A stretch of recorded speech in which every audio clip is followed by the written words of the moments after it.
김현정의 뉴스 쇼.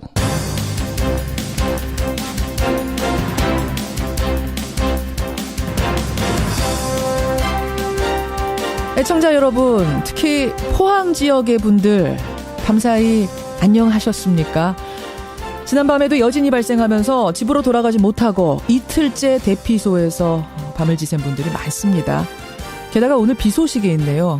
이 비가 그치고 나면 밤부터 기온이 뚝 떨어진다는데 이재민들의 마음고생 이래저래 더할까 걱정입니다.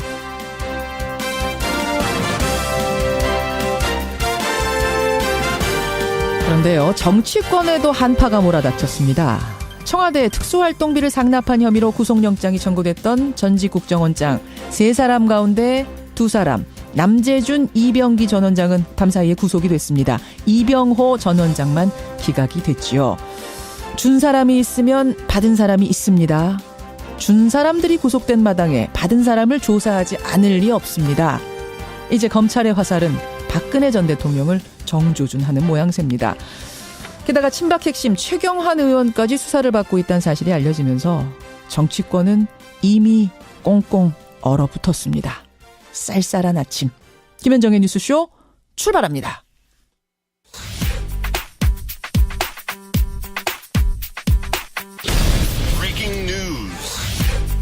김현정의 뉴스쇼가 주목한 오늘의 포인트, 민경남 프로듀서 나와 있습니다. 어서 오세요, 민 PD. 안녕하세요. 오늘 첫 번째 포인트 뭐부터 볼까요? 박근혜의 턱밑입니다. 예, 국정원 특활비 상납 의혹. 제가 오프닝에서도 설명드렸습니다만 그 얘기죠? 간밤에 박근혜 정부 당시 3명의 국정원장 중에 남재준, 이병기 2명이 구속됐습니다. 예.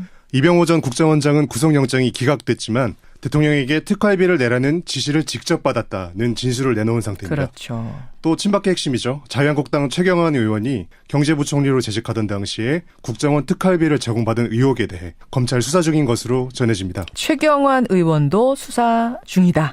네. 그리고 안봉근 이재만 2 전직 청와대 비서관이 특활비를 상납받은 혐의로 구속이 된 상태죠. 그렇죠. 이 과정에서 이미 박근혜 전 대통령이 공범으로 적시된 상태입니다. 예. 검찰 수사가 점점 박근혜 전 대통령의 턱밑을 조여오는 모양새입니다. 그러니까 지금 국정농단으로 이미 재판을 받고 있는 건데 거기다가 국정원 특활비까지 추가 수사를 받아야 되는 이런 상황에 지금 놓인 겁니다. 그렇습니다. 예, 수사가 초일기에 들어갔다고 봐야겠네요. 다음 포인트는 뭡니까? 포항 고3들의 순환입니다. 여진이 밤사이에도 있었습니다. 이 포항 지역의 여진 계속되는 상황인데 과연 다음 주에 수능은 괜찮을까 이런 우려가 나오고 있죠. 네. 포항 시내 수능 고사장 14곳 중에 10곳에 균열이 발생해서 당국에서 안전점검 중이죠. 예. 김부겸 행정안전부 장관은 어제 포항 지역 수험생들이 인근 지역에서 시험을 볼 수 있게 하겠다고 말했습니다. 그러니까 이동을 해서 다른 곳에서 시험을 볼 수 있도록? 그렇습니다. 네, 하지만 교육당국에서 긴급 설문조사를 해본 결과 포항 지역 수험생들의 80% 이상은 여전히 포항에서 시험을 보기를 원한다고 합니다. 그렇죠. 상식적으로 생각을 해도 어떤 낯선 지역으로 가서 시험 본다는 게 이게 좋은 건 아니니까. 그렇죠. 좋을 리는 없으니까. 참 포항 지역 수험생들 상상도 못할 일 때문에 정말 마음고생이 심하겠네요. 그런데 이 와중에요. SNS에 포항 지역 수험생들 때문에 수능이 연기됐다는 비난이 올라와서 포항 지역 수험생들이 상처를 더욱 받고 있다는 소식도 전해집니다. 이런 또 어처구니 없는 이런 SNS까지 돌아다닙니까? 이거는 신경 안 써도 되겠습니다. 포항 지역 학생들 힘내시기 바랍니다. 다음 포인트 가죠. 일본은 사과하라입니다. 일본은 사과하라. 이거 우리가 많이 해온 얘기인데 왜 이야기가 지금 이 시점에 또 나온 거죠? 네, 국제사회 이야기입니다. 유엔 인권이사회에서 일본에 대해 일본군 위안부 문제에 성의 있는 사과를 하고 희생자에 대해서 보상하라는 권고를 내린 사실이 일본 교도통신을 통해 알려졌습니다. 유엔 인권이사회에서 권고를. 네, 이번 권고안에는 혐한 관련 혐오 발언에 대해서도 일본 내 대책이 미흡하다는 지적이 포함되어 있다고 합니다. 예, 일본은 답을 해야겠습니다. 여기까지 오늘의 포인트. 민경남 프로듀서 수고하셨습니다. 감사합니다. 포항 장성동의 한 필로티 건물은 건물을 떠받치고 있는 기둥이 지진의 엿가락처럼 힘없이 무너지며 폐쇄됐습니다. 여진이 계속 발생이 돼서 집에 있기가 너무 겁나서 전국 학교 시설물 10곳 중 8곳은 내진 기준을 충족하지 못한 것으로 파악됐습니다. 예, 그제 포항에서 발생한 지진의 여진이 계속되고 있습니다. 이런 가운데 어제 인터넷상에서는요. 우리 집 내진 설계 간편 조회 서비스라는 페이지가 꽤 오랫동안 실시간 검색어에 올라 있었습니다. 이게 이제 서울시 건물들의 내진 설계 여부를 알려주는 페이지인데요. 서울시의 60만여 개 건물 가운데 절반만이 내진 설계가 돼 있더군요. 그렇다면 전국적으로는 어떨까요? 여러분이 사시는 그 집은 안전한 걸까요? 이분과 함께 짚어보죠. 한국지진공학회의 회원이세요. 건국대학교 인프라시스템공학과 이태영 교수 연결이 돼 있습니다. 이태영 교수님 안녕하세요. 네, 안녕하세요. 교수님 댁은 어떻게 내진 설계가 돼 있습니까? 지금 제가 살고 있는 집은 2002년에 지어져서요. 예. 내진 설계가 되어 있다고 봅니다. 그래요. 저도 어제 간편 조회 시범 서비스 들어가 봤는데, 저는 확인이 어렵습니다. 이렇게 나오더라고요. 제가 사는 아파트는. 근데 이게 어떤 건물은 돼 있고, 어떤 건물은 내진 설계가 안 돼 있고, 기준이 뭡니까? 예, 그게 우리나라에서 1988년부터 건축물의 내진 설계를 도입을 했는데, 그 당시에는 6층 이상 건물에 대해서 적용을 했어요. 88년에 예. 6층 이상 건물은 내진 설계를 해라. 네. 그리고 그게 이제 확대가 좀 되는 게 5층 이상으로 확대가 되는 게 2005년에 확대가 됐고, 예. 점차 3층, 그리고 작년에 정주 지진 이후에 이제 2층 이상은 내진 설계를 하도록 규정이 좀 강화가 되고 있습니다. 그렇군요. 그러면은 88년 이전에 지어진 6층 이하, 88년 이전에 지어졌거나, 네. 88년이 넘어서도 6층 이하의 건물이면은, 이 내진 설계가 안 돼 있을 가능성이 큰 거네요. 네, 5층까지는 내진 설계가 안 된 거죠. 그러네요. 지금 들으시는 분들 중에, 우리 집은 어떻게 되는 거지? 이것들 아마 파악하고 계실 텐데, 지금 손으로 셈하고 계실 텐데, 네. 전국적으로 실태가 파악된 게 있습니까? 그게 이제 국회의원들께서 이제 조사들을 하는데, 예. 올해 7월 기준으로 해서 전국의 내진 대상 건축물 중에서 20% 정도가 내진 설계가 되어 있는 거로 밝혀졌습니다. 우리나라에 저층 건축물들이 많아요. 예. 그래서 아까 말씀드린 것처럼 5층 이하의 건물들도 많았고, 특히나 3층 이상을 포함한 거는 몇 년 안 되기 때문에. 그러네요. 예, 이번에 포항에서 사고가 났던 필로티 건물, 빌라들, 예. 이런 것들이 동수는 굉장히 많거든요. 그래서 이 내진 비율이 이렇게 떨어지는 겁니다. 그러니까 이게 규정이 바뀐 후에 지었는데도 안 지켰다 그런 얘기가 아니라 이미 규정이 강화되기 전에 지어진 건물이 워낙 많다 보니까. 예, 맞습니다. 지금의 내진 설계 기준으로 보자면, 지금 현재 기준으로 보자면 한 20%밖에 만족하는 게 없다. 네. 그래요. 일단 그럼 하나하나 좀 보죠. 지금 정도의 내진 설계 기준이면은 앞으로 지어질 건물들은 괜찮겠습니까? 아니면 더 강화해야겠습니까? 설계 기준 자체를 보면은 문제가 없습니다. 그러니까 지금 제시되어 있는 건축 구조 기준에 맞춰서 설계를 한다면, 예. 건축물의 규모와 상관없이 문제가 없어요. 지진이 와도. 지금 정도의 기준이면은 상당히 강화가 돼 있다. 예, 기준 자체는 선진국 수준으로 저희가 되어 있기 때문에. 그래요. 그대로 설계하고 그대로 시공한다면 문제가 없습니다. 자, 그러면 이미 기존에 지어진 건물들, 말씀하신 대로 80%가 다 그렇게 강화된 내진 기준에 맞춰져 있지 않는데, 이 건물들은 어떻게 합니까? 그런 것들이 이제 내진 보강이라는 걸 해야 되는데요. 예. 내진 성능을 평가해서 지금 기준보다 어느 정도 모자르다, 이런 것들을 파악을 하는 절차가 있거든요. 아하. 그래서 그 부족한 것들이 발견이 되면, 예. 그 부족한 부분을 보완해 줄 수 있는 내진 보강 공사를 해야 됩니다. 내진 보강 공사, 이게 가능한 거예요? 그게 기술이 있고요. 그런 것들이 연구가 많이 돼서, 실제로 예를 들면 우리나라 지금 학교 건물 같은 것들은 내진 보강 공사를 꽤 진행을 하고 있어요. 그래요. 예. 자, 학교 얘기가 나왔으니까 학교 건물 얘기부터 좀 풀어가 보죠, 그러면. 네. 이번에 크게 이슈가 된 게 이제 두 가지 정도입니다. 오늘 다 짚어볼 수는 없을 테니까요. 한 두세 가지 정도가 크게 논란이 됐는데, 하나가 학교 건물, 하나가 필로티 구조. 여기들이 크게 주목을 받았습니다. 이번에 대학교 외벽 무너진 것들 동영상 보고 많이들 놀라셨을 테고, 또 고등학교의 건물 균열 발생한 곳들도 많이 보셨을 거예요. 근데 우리가 학교를 특히 이번에 주목을 해서 그런 건가요? 아니면 실제로 학교 건물이 다른 건물들에 비해서 내진율이 떨어지는 건가요? 실제로 아까 전국적으로 20% 정도가 내진 설계가 되어 있다고 말씀을 드렸는데, 예. 학교 건물만을 보면은 약 25% 정도가 내진율을 보유하고 있어요. 그러면 뭐 평균이나 비슷비슷하네요. 예, 뭐 크게 떨어지는 건 아닌데 저희가 학교 건물을 집중하는 이유는 일단 뭐 이제 어린 아이들, 학생들은 저희가 우선적으로 보호해야 되는 대상이기 때문에 그렇기도 하고요. 물론이죠. 또 미국, 일본 같은 데서는 이제 학교 건물들을 이렇게 대피소로 쓰이는 경우가 많이 있습니다. 그렇게 이제 보호가 잘 내진 설계가 되어 있는 건물이다 보니까 예. 그런 이유로 학교 건물에 저희가 주목을 하는 거고 특히나 2008년에 중국의 스촨성 지진이 크게 났는데 그때 학교 건물이 무너진 경우가 있었어요. 그래서 이제 아이들이 다치고 했기 때문에 그때 이후로 학교 내진 보강을 시작을 하게 된 겁니다. 2008년 스촨성 지진 때 그 학교 여러분 기억하실 거예요. 아이들이 다 묻혔었던. 그런데도 아직도 25% 수준밖에 안 됐어요. 비용이 많이 듭니다. 재원을 확보하는 게 힘들었고요. 예. 그리고 학교라는 게 특성이 방학 때만 이 공사를 할 수 있는 그 여건이 있기 때문에 그러네요. 그런 면에 있어서 아마 추진이 좀 더뎠던 것 같고요. 예. 전체적으로는 이 내진 보강 같은 게 지진이 오지 않으면 티가 나지 않거든요. 그렇죠. 그래서 이게 좀 그 예산 배정에서도 늦춰지고 그런 면이 있었습니다. 작년에 경주 지진 이후로 그런 것들은 많이 탄력을 받긴 했죠.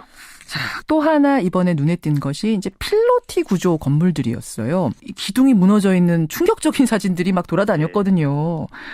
이 구조가 지진에 더 취약한가요? 어떤가요, 교수님? 예, 그 구조 형식이 필로티는 내진 설계를 하는 데 있어서 취약한 그런 구조 형식에 속합니다.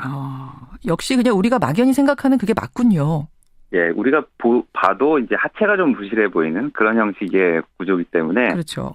예, 지진에 취약합니다. 구조 자체가. 그러면 아까 말씀하신 그 내진 설계 기준이 지금 강화된 내진 설계 기준이 있다고 말씀하셨잖아요. 그럼 그 기준 하에라면은 필로티 구조는 이제 더 이상 못 짓는 거 아닙니까? 우선적으로 이 건축 구조 기준을 보면 필로티는 좀 피하도록 하는 게 좋은데요. 아무래도 이 건축물이라는 게 말씀하신 것처럼 이제 뭐 사용성이라든지 아래 주차를 해야 되거나 1층에 저희가 필요한 공간이 많을 때가 있어요. 그런 이유 때문에 1층 공간 확보를 위해서 필로티를 어쩔 수 없이 쓰는 경우도 있습니다. 그래서 내진 설계라는데 좀 피하면 좋은 형식이긴 하지만 기둥 보강을 잘 하거나 설계를 제대로 하면 사용하는데 문제가 없습니다. 가장 좋은 건 필로티 구조하지 않고 그 앞에 주차장을 따로 확보하는 거지만 물론 지금 우리나라 현실에서 볼 때는 어떤 건물 지으려면 주차장이 일정 공간 이상 반드시 확보가 돼야 되거든요. 근데 현실적으로는 그럴 수가 없으니까 필로티라는 것을 지을 수밖에 없다. 그렇다면 내진 설계를 2배, 3배 더 철저히 해야 된다 이 말씀이세요. 맞습니다. 그리고 건축구조 기준에 이제 그렇게 명시가 되어 있고요. 가능은 합니까? 더 철저히 한다는 게? 예, 기준에 나와 있습니다. 설계 기준에 자세하게 나와 있기 때문에 그걸 설계 기준을 잘 따르면 되는데 이번에 지금 현재 한국지진공학회 회원들하고 토목학회 회원들 이런 분들이 전문가들이 지금 내려가서 점검을 하고 계시거든요. 특히 장성동에 그 사고가 났던 이런 필로티 건물들 가서 조사를 해봤더니 이게 아무래도 그 내진 설계 기준을 제대로 따르지 않은 것들이 좀 발견이 된 모양이에요. 특히나 그 심하게 부서진 그런 것들을. 맞아요. 또 그 기사는 잘 안 나오지만 이제 그분들이 조사하고 올려놓은 사진들을 보면은 바로 옆에 있는 똑같은 형식의 필로티 구조물인데 멀쩡한 구조물들이 있더라고요. 똑같은 구조인데도. 예, 맞습니다. 근데 그게 이제 모양이 약간 다르던가 아니면 기둥의 사이즈가 다르던가 아니면 그 안에 있는 철근의 배치가 다른 겁니다. 내진 설계 기준을 잘 따르면 그렇게 멀쩡한 거죠. 바로 옆에 있는데도. 바로 옆에 있는데도. 그러니까 내진 필로티 구조의 내진 설계를 강하게 한다는 얘기는 기둥을 심긴 심되 조금 더 굵게 한다거나 그 안에 철심을 더 넣는다거나 뭐 그 철심의 모양을 어떻게 한다거나 이런 방법들이 있군요. 예, 그런 상세한 규정들이 있습니다. 예, 잘만 따랐으면 이번 우리가 본 사진처럼 그런 어처구니 없는 상황까지는 가지 않았을 거다. 네.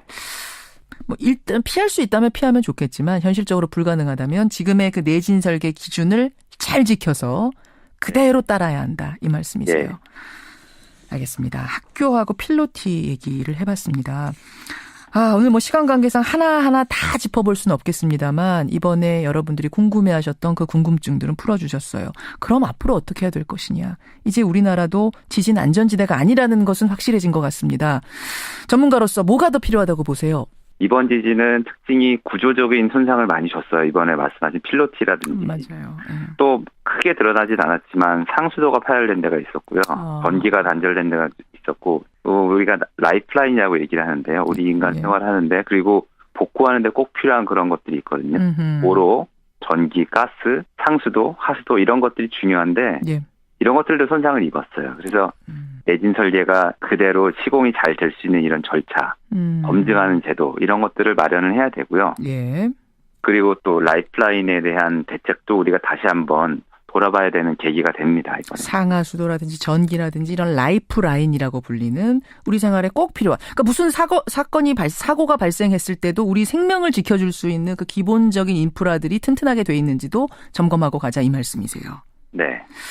기존의 건물들 어떻게? 제가 또 오래된 집에 살아서 그런지 모르겠습니다만 기존의 건물들 이거 어떻게 할 건가? 이 과제가 좀 큰 것 같아요. 그래서 국토부나 행정안전부에서 이제 그런 지원책을 많이 마련하고 유도책을 마련하고 있어요. 뭐 세제 혜택을 준다든지.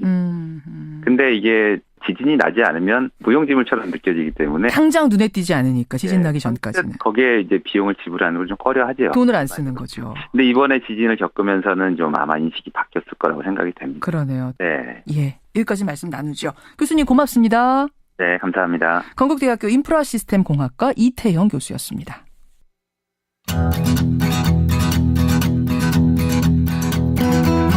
김현정의 뉴스쇼는 청취자 여러분의 참여로 이루어집니다. 트위터, 페이스북, 레인보우 게시판, 그리고 단문 50원, 장문 100원의 유료 문자 샵 1212, 우물정 1212 통해 참여하실 수 있습니다. 김현정의 뉴스쇼, 여러분과 함께 만듭니다. 김성환의 행간 시사평론가 김성환 씨 나오셨습니다. 어서 오십시오. 네, 안녕하세요. 김성환 씨 사는 집은 괜찮은가요? 아니요, 전세라서요. 전세 선택권이 없어서. 아니, 뭐 전세라고 지진이 피해갑니까? 전세 세입자들은요, 어디 예. 집을 골라서 가기가 굉장히 어렵습니다. 하긴 그러네요. 네. 그러네요. 뭐 돈 맞춰서 가는 거지. 그렇죠. 자기 집을 살 때는 이제 그걸 등기부나 네, 이런 걸 떼어보면서 확인을 해봐야 되겠죠. 하긴 뭐 집 사는 사람들도 이게 내진 설계가 된다 이런 것까지 참 보기 확인하는 분들은 거의 없는데. 가격에 맞추는 거죠. 가격에 맞추는 네. 거죠. 아, 또 그런 얘기하고 나니까 서글퍼지는데. 행간 뭐 가지고 오셨습니까? 네, 엊그제 포항에서 규모 5.4의 지진이 발생하지 않았습니까? 예. 그래서 한반도 전체가 흔들거렸는데요. 예. 그런데 어제 정치권에도 역대급 지진이 일어났습니다. 현직 청와대 정무수석인 전병헌 전 의원이 비리 혐의로 자진 사퇴를 했고요. 예. 친박 실세인 자유한국당 최경환 의원은 국정원 특수활동비 1억 수수 혐의로, 당 중진인 오선의 원희철 의원은 불법 정치자금 수수 혐의로 검찰 수사를 받고 있다는 사실이 확인됐습니다. 그렇죠. 정치권 뒤흔들고 있는 포항 지진보다 훨씬 더 무서운 사정 지진, 이 뉴스의 행간을 좀 살펴볼까 합니다. 저는 아까 전에 정치권의 한파라고 표현을 했는데 네. 김성환 씨는 지진으로 표현을 하시는군요.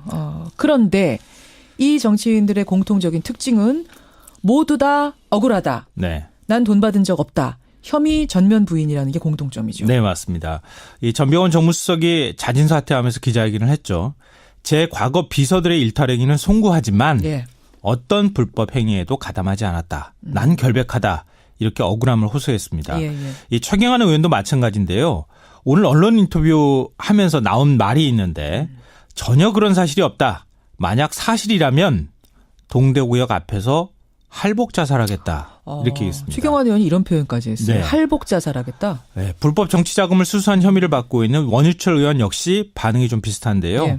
제가 힘들고 어려울 때마다 저를 믿고 지켜주셨듯 저를 믿어주시면 감사하겠다 이러면서 혐의를 전면 부인하고 있습니다. 모르겠습니다. 이분들 가운데는 정말로 억울할 사람이 있을 수도 있고 그럴 수도 또 있죠. 아닌데 네. 그냥 이렇게 일단은 네, 부인하고 보는 사람이 네. 있을 수도 있고 뭐 속사정들은 이제 조사하면 알겠습니다만 그렇죠. 일단은 혐의를 받는 게 사실이고 다 부인하고 있는 게 사실이고 이건 네. 공통점이란 얘기예요. 자, 정치권 뭐 지진으로 흔들리고 있는 정치권 이 뉴스의 행간으로 들어가 보죠.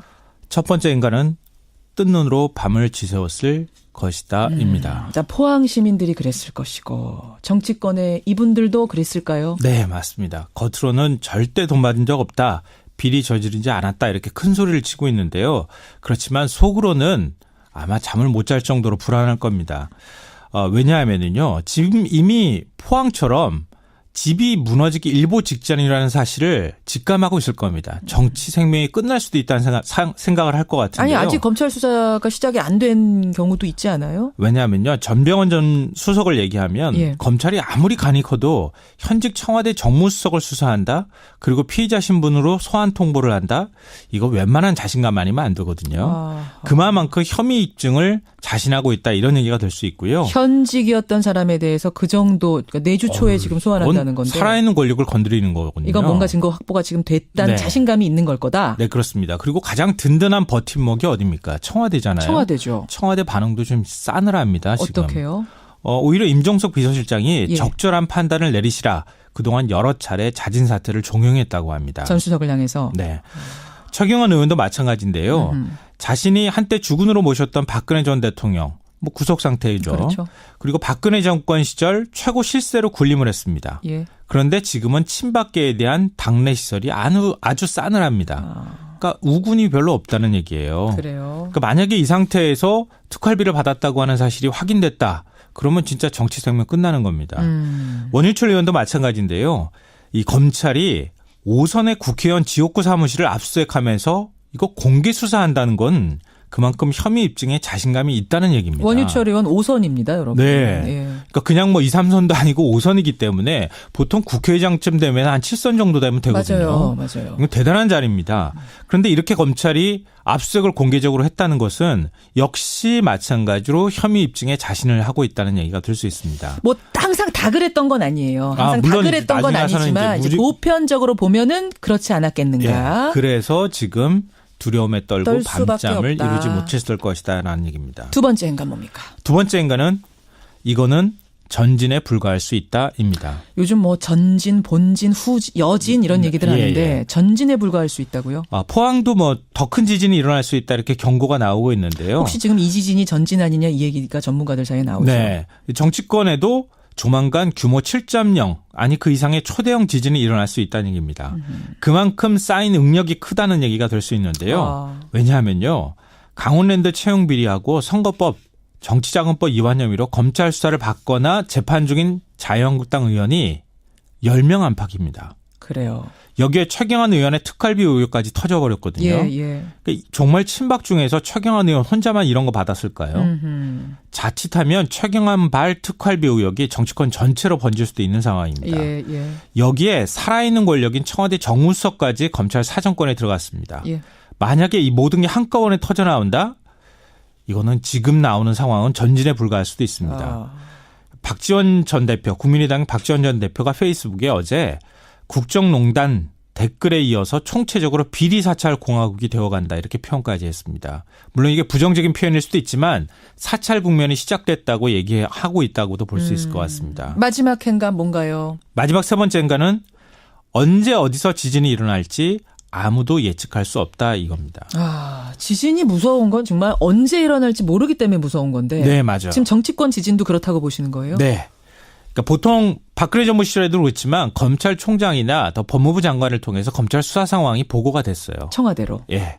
그런데 이번 정부에서는 그런 게 없다고 합니다. 그렇죠. 오히려 문무일 검찰총장이 수사 기밀을 유출하는 검찰은 각오해라 이렇게 엄포를 놨다고 합니다. 그리고 청와대에서도 조국 민정수석이 항상 그랬잖아요. 우리는 간섭 안 한다. 네. 독립적으로 운영될 거다. 그리고 지금 이 이름이 거명되는 의원들이요. 뭔가 기획사정을 해서 나왔다기보다는 뭐 전 보좌관의 변호사비 대남 요구, 롯데홈쇼핑 재승인 로비, 뭐 국정원 특수활동비 수사하다가 걸려 나온 거예요. 맞아요. 한마디로 검찰의 칼날이 어디로 향할지 아무도 모른다는 겁니다. 그러니까 검찰발 사정 칼날이 이전보다 훨씬 더 무서운 건 기획하지 않고 걸리면 걸리는 대로 휘두르기 때문일 겁니다. 그 부분이죠. 그렇죠. 청와대도 지금 간섭하지 않고 있다는 그렇죠. 사실. 여기까지 오늘의 행간 김성환 씨 수고하셨습니다. 네, 고맙습니다. 필로티 구조 건물에 사시는 분들의 불안감이 크네요. 문자 많이 보내주고 계시고 또 건축 쪽 일하는 분들의 제보가 꽤 많이 들어옵니다. 2부에 소개하죠. 2부로 갑니다.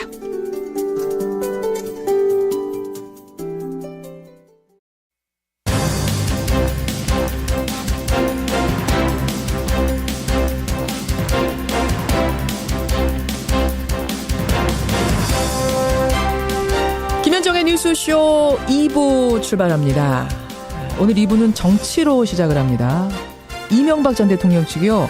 이렇게 검찰 수사가 계속되면 문재인 대통령이 퇴임한 후에 온전하겠느냐 이런 말을 했고요. 또 노무현 파일을 우리는 꺼낼 수밖에 없다 이런 말도 했답니다.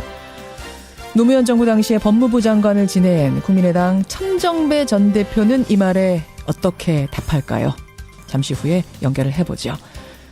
지금 수능이 연기되면서 고3 학생들은 물론이고 우리 사회 전체가 혼란스러운 상황인데요. 그만큼 대입은 우리나라에서 얼마나 중요한 건가 다시 한번 실감을 합니다.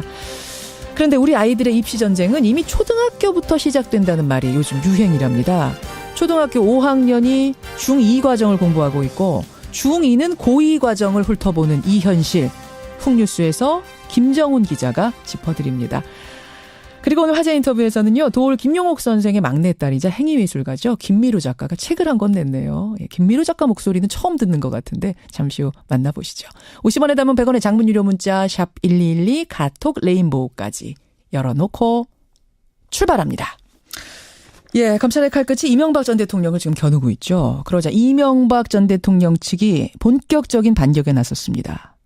먼저 이 전 대통령 지난 주말에 바레인으로 출국할 때 현 정권의 적폐청산이 감정풀이 정치보복이라는 의심이 들기 시작했다.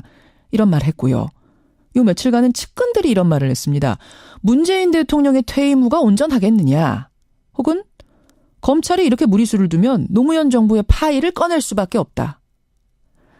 이에 대해서 이분의 답변은 뭘까요?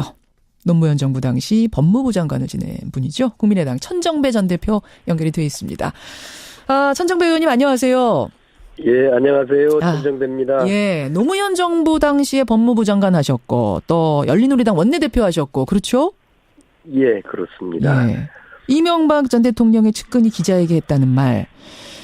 이제 6개월 정권 잡은 사람들이 MB에 대해서 더 많이 알겠느냐. 아니면 5년 동안 정권 잡았던 우리 쪽이 노무현 정부에 대해서 더 많이 알겠느냐.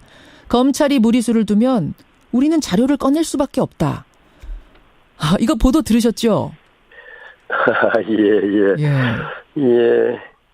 제가 바로 이 말씀을 또 우리 진행하시는 김현정 진행께서 하신 걸 전에 들으면서 마치 무슨 조폭두목이 협박을 하는 것 같다는 느낌을 받습니다. 조폭두목이 나와서? 예. 그렇잖아요. 지금 전형적인 협박 아닙니까? 자기들이 무슨 큰 범죄에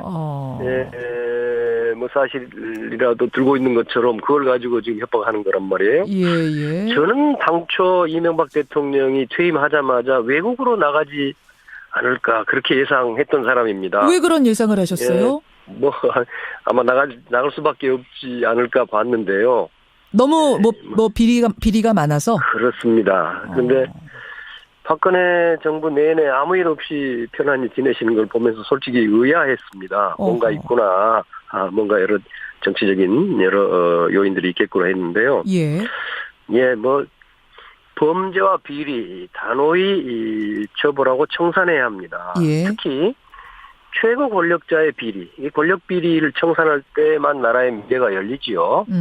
그래서 물론 앞으로 문재인 정부든 검찰이든 사정기관이 이명박 대통령 측이든 누구든 간에 적폐 청산하고 수사할 때 명확하게 공정성 또 인권의 보장 이걸 지켜가야 되겠지만 그러나 무슨 저런 식으로 조폭들이 협박하는 듯이 나온다고 해서 그것으로 겁먹거나 물러나거나 해서는 안 됩니다. 안 될 거다. 지금 청취자들이 문자 보내주세요. 김경묵님, 배상용님 이런 분들이 MB 측에다 그러면은 가지고 있으면 차라리 그거 내놓으라고 하는 게 어떠냐.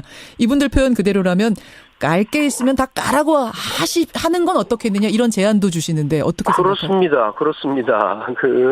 범죄 혐의가 있으면은 법과 원칙에 따라서 처리해야 되죠. 들고 있는 거 있으면 내놔라. 그렇습니다. 지난 9년간 9년간이겠죠? 9년간인데 특별히 혐의 내놓지 못했지 않습니까? 그걸 이 사람들이 지금 와서 자기들 비리 숨기는데 협박용으로 쓰려고 들고 있었나요? 그런 혹시 이명박 정권에서 박근혜 정권으로 넘어갈 때 이제 같은 정권이니까 그때는 아무 일이 없다가 이 정권 바뀌면은 이런 상황이 벌어질 거라고 생각하고 진짜로 뭐를 들고 있을 가능성은 없겠습니까? 그거야 이게 뭐 저도 아까 말씀하신 것처럼 법무부 장관을 지냈습니다만 예. 저에 대해서는 무슨 삐리 있다고 그러면 한번 꺼내놨으면 좋겠습니다. 차라리 있으면 꺼내라. 예. 아니 자유한국당이 엊그제 말이죠. 노 전 대통령의 부인, 아들, 딸, 조카 사위까지 고발을 했습니다. 박연차 회장한테서 640만 달러 뇌물로 받은 사건 다시 수사해달라 이런 건데 혹시 이것과 연결돼서 지금 뭘 들고 있는 건 아니냐 이런 얘기들 나오거든요. 제가 알 바 없는 일이고요. 예. 자유한국당이 그동안 야당이었던 것도 아니고 그렇지 않지 않습니까? 지난 9년 동안 이 사람들이 나라를 다 지배하고 심지어는 모든 권력을 가지고 무슨 검찰 권력까지도 자기들 신여로 삼으려고 했지 않습니까? 예. 그런데 그동안 뭘 하고 있다가 이제 그걸 꺼낸다고 그러죠? 말이 안 되는 거고요. 말이 안 되는 거다. 겁박이다 이런 생각하시는 거예요. 알겠습니다. 국민의당 천정배 전 대표 만나고 있습니다. 화제를 좀 돌려보죠. 국민의당 상황 얘기를 안 할 수가 없네요. 천정배 대표님. 예. 바른정당 유승민 신임 대표가 안철수 대표를 예방한 자리에서 아주 분위기가 좋았답니다. 나는 호남 배제한다고 한 적이 없다. 이렇게 유승민 대표가 말을 하자 안철수 대표도 새로운 개혁 파트너다. 이런 표현을 쓰면서 이야기를 나눴다는데 이런 분위기라면 정말로 안철수 대표 측이 밝힌 12월 통합선언 안 되리란 법 없어 보이는데요. 이 분위기면? 좀 안타깝습니다. 저는 안철수 대표가 국민의당을 소멸의 길로 끌고 가려 하고 있지요. 소멸의 길이라고 보세요, 통합은? 예, 소멸의 길입니다. 단언컨대 소멸의 길입니다. 단언컨대 소멸의 길이라고까지 확신하신 이유가 뭡니까? 우선, 지금, 여러 가지, 지금, 우선, 바른정당이죠. 다른 정당에 남의 정당에 대해서 이야기하기가 조금 미안한 감이 있습니다만은. 저도 그 당에 대해서 당초는 여러 가지 기대를 했는데요. 그 당은 개혁적 보수하고는 거리가 한참 먼 정당입니다. 오히려 과거 이 적폐 정당이라고 할 수 있는 무슨 새누리당, 지금의 자유한국당 등하고 전혀 차이가 전혀라면 좀 심하겠지만 거의 차이가 없다. 하는 일마다 사실은 문재인 정부가 지금 하고 있는 여러 적폐 청산이라든가 개혁 작업 협력하기는커녕 그 반대만을 일삼고 있는 세력입니다. 그래서 그 당하고 합친다는 것은요. 그게 무슨 개혁 연대가 아니라 정반대 적폐 연대로 가까워지는 겁니다. 빅 텐트를 치자고 어제 우리 안 대표가 하셨어요. 그 의도가 저는 안 대표 늘 선하다고 생각합니다만은 과연 그런 빅 텐트가 있나요? 저는 현미경을 통해서 겨우 볼 수 있는 무슨 큰 눈꽃만한 텐트는 있을지 모르지만 눈꽃만한 텐트는 없습니다. 없습니다. 다른 정당하고 국민의당하고 합하면은 의원 수가 꽤 많아지는데 그런 빅 텐트 아니냐 이런 생각할 수 있는 거 아닌가요? 의원 수가 그런 사소한 문제고요. 지금 바른정당에 11명의 의원이 있지 않습니까? 거기 그중에 저는 앞으로 한 서너 명 남고 말이라고 보는 사람인데. 서너 명 남고 다 나갈 거라고 보세요? 추가 탈당할 거라고 예측하세요? 그렇게 봅니다. 그 당은 토대가 없는 정당인데요. 그렇다 치더라도 지금 우리가 11명 더 왔다고 해서 그게 문제가 아닙니다. 지금 국민의당은 선도정당 리딩 파티거든요. 그러니까 잘 아시다시피 국민 여러분께 잠깐 설명드린다면 지금 국회가 문재인 정부의 우호적인 의원들이 130명 그리고 반대하는 의원들이 129명입니다. 정확하게 거의 절반이거든요. 그래요? 그 정중간에 국민의당 40명이 있는 거죠. 캐스팅 보트를 쥐고 있죠. 그렇습니다. 선도정당이죠. 우리가 이 40명의 힘으로 여러 적폐청산 개혁 작업을 이끌어가면서 문재인 정부하고 협력할 것은 협력한다면 나라를 위해서도 큰 일을 하고 우리한테도 큰 전략적 가치가 있는 거지요. 근데 여기에서 제가 지금 적폐 쪽에 가까운 몇 사람 더 붙은다고 아무 의미가 없는 겁니다. 아무 의미가 없다. 근데 이제 아무 의미라면 좀 지나치겠지만. 근데 11명이 그대로 와서 함께 한다면 사실은 외연 확장이 되지 않겠느냐. 그러니까 전국당으로서 지금은 사실은 호남 색깔이 강한 게 사실인데 전국적으로 전국당으로서의 외연 확장 시너지가 나지 않겠느냐는 게 안철수 대표 측의 주장이거든요. 지금 이 순간에 뭐가 본질이고 뭐가 가지인가를 봐야 되는 거 아닙니까? 예. 절대 다수의 국민들은 대한민국이 이 기회에 작년에 촛불 국민혁명이 있었고 정공치가 이루어졌지 않습니까? 또 대통령에 대한 탄핵까지 이루어진 상황에서 많은 국민들이 이번에는 나라가 좀 근본적으로 바뀌었으면 좋겠다. 과거에 아까 이명박 대통령 이야기도 있었습니다만 그런 여러 이른바 적폐에 대해서 좀 철저한 청산이 있고 그 토대 위에서 국민의 권리를 신장하고 민생을 안정시킬 수 있는 대대적인 개혁이 있어야 한다고 지금 많은 국민들이 절대다수 국민들이 바라고 열망하고 있단 말이에요. 그 열망에 부응하는 것이 우리 국민의당이 갈 길이죠. 그것이 개혁의 길입니다. 알겠습니다. 개혁의 길인데 그것과 그러니까 그 역행하는 거다. 넓은 말하면 제가 지난번에 그런 이야기 했습니다만 그 넓은 평야, 비호감 평야를 놔두고 민심의 평야를 놔두고 지금 그 척박한 산골짜기로 들어가서 무슨 거기 화전을 일구자는 거란 말이에요. 화전을 일구자는. 그리고 우리가 오늘 여러 가지 비유 많이 하시네요. 선거를 생각해 보더라도 알겠습니다. 어떤 우리는 말씀이신지. 선거를 이기려고 그래야지 덜 지려고 해서는 안 됩니다. 바른정당하고 그 몇 %더 붙은다고 해서 그걸 선거 이깁니까? 근데요, 천 의원님. 혹시 호남계 의원들이 지금 민주당하고 함께하고 싶은데 이게 잘 안 되고 괜히 바른정당하고 안철수 대표가 손잡으려고 하니까 이렇게 반대하는 건 아니냐라는 얘기도 나오거든요. 그렇지 않습니다. 아닙니까? 지금 우리 아까도 말씀드린 우리가 가야 될 길은 개혁의 길이고 또 국회에서도 리딩 파티, 선도 정당의 길이기 때문에 우리의 입장과 정체성을 명확히 하고 그것을 가지고 문재인 정부가 잘하고 열심히 해야 될 부분은 협력하는 것이고 알겠습니다. 또 비판할 일은 비판해서 가면 되는 겁니다. 천 의원님. 그렇게 하는 것이 바로 우리 다수당 제3당으로 갈 길이거든요. 그럼 우리 살아납니다. 저는 그렇게 확신하고 있고 그 길이 옳다고 봅니다. 만약 지금 30초밖에 안 남았습니다만 이대로 안철수 대표가 통합을 선언한다면 계속 밀고 간다면 박지원 의원은 탈당 말씀하셨어요. 정말 그렇게까지도 아니 당은 대표 혼자 끌어가는 게 아닙니다. 절대 통합이 이루어질 리가 없습니다. 그리고 아까 말씀드렸습니다만 그 길이 나라를 위한 개혁의 길이라면 고난의 길이라도 함께 할 수 있지만 나라를 해롭게 하는 반개혁 적폐연대의 길인데 결코 갈 수가 없죠. 함께 가지 못한다는 말씀이세요? 그렇습니다. 함께 갈 수 없다란 말씀은 그러면은 이 당을 그대로 대표가 밀고 나간다면 나는 떠날 수밖에 없다는 각오까지도 제가 떠날 이유는 없죠. 그분이 안 떠나시면 누군가 하나는 떠나야 되는 거잖아요. 이제 그거는 당 안에서의 어떤 방향을 갈 것인가 말하자면 쉽게 말해서 당의 노선에 관한 철저한 토론 말하자면 쉽게 말해서 노선 투쟁이 있어야 될 것이고 그에 따른 국민들의 결정 또 당원들의 결정이 있을 수 있겠지요. 여기까지 말씀 듣겠습니다. 고맙습니다. 감사합니다. 국민의당 천정배 의원이었습니다.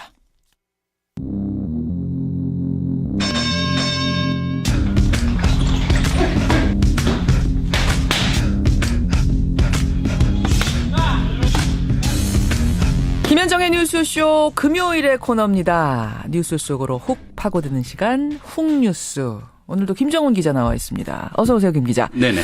오늘은 어떤 뉴스 속으로 좀 훅 들어가 볼까요? 네, 포항 지진의 여파가 학교와 교실도 뒤흔들었죠. 어제 예정돼 있던 수능 시험이 한 주 뒤로 미뤄진 겁니다. 수험생들의 안전을 위하고 또 형평성 논란을 방지하기 위한 차원이긴 했지만 근데 당사자들의 당혹감은 어쩔 수가 없거든요. 먼저 수험생들의 말을 한번 들어보실까요? 그러죠.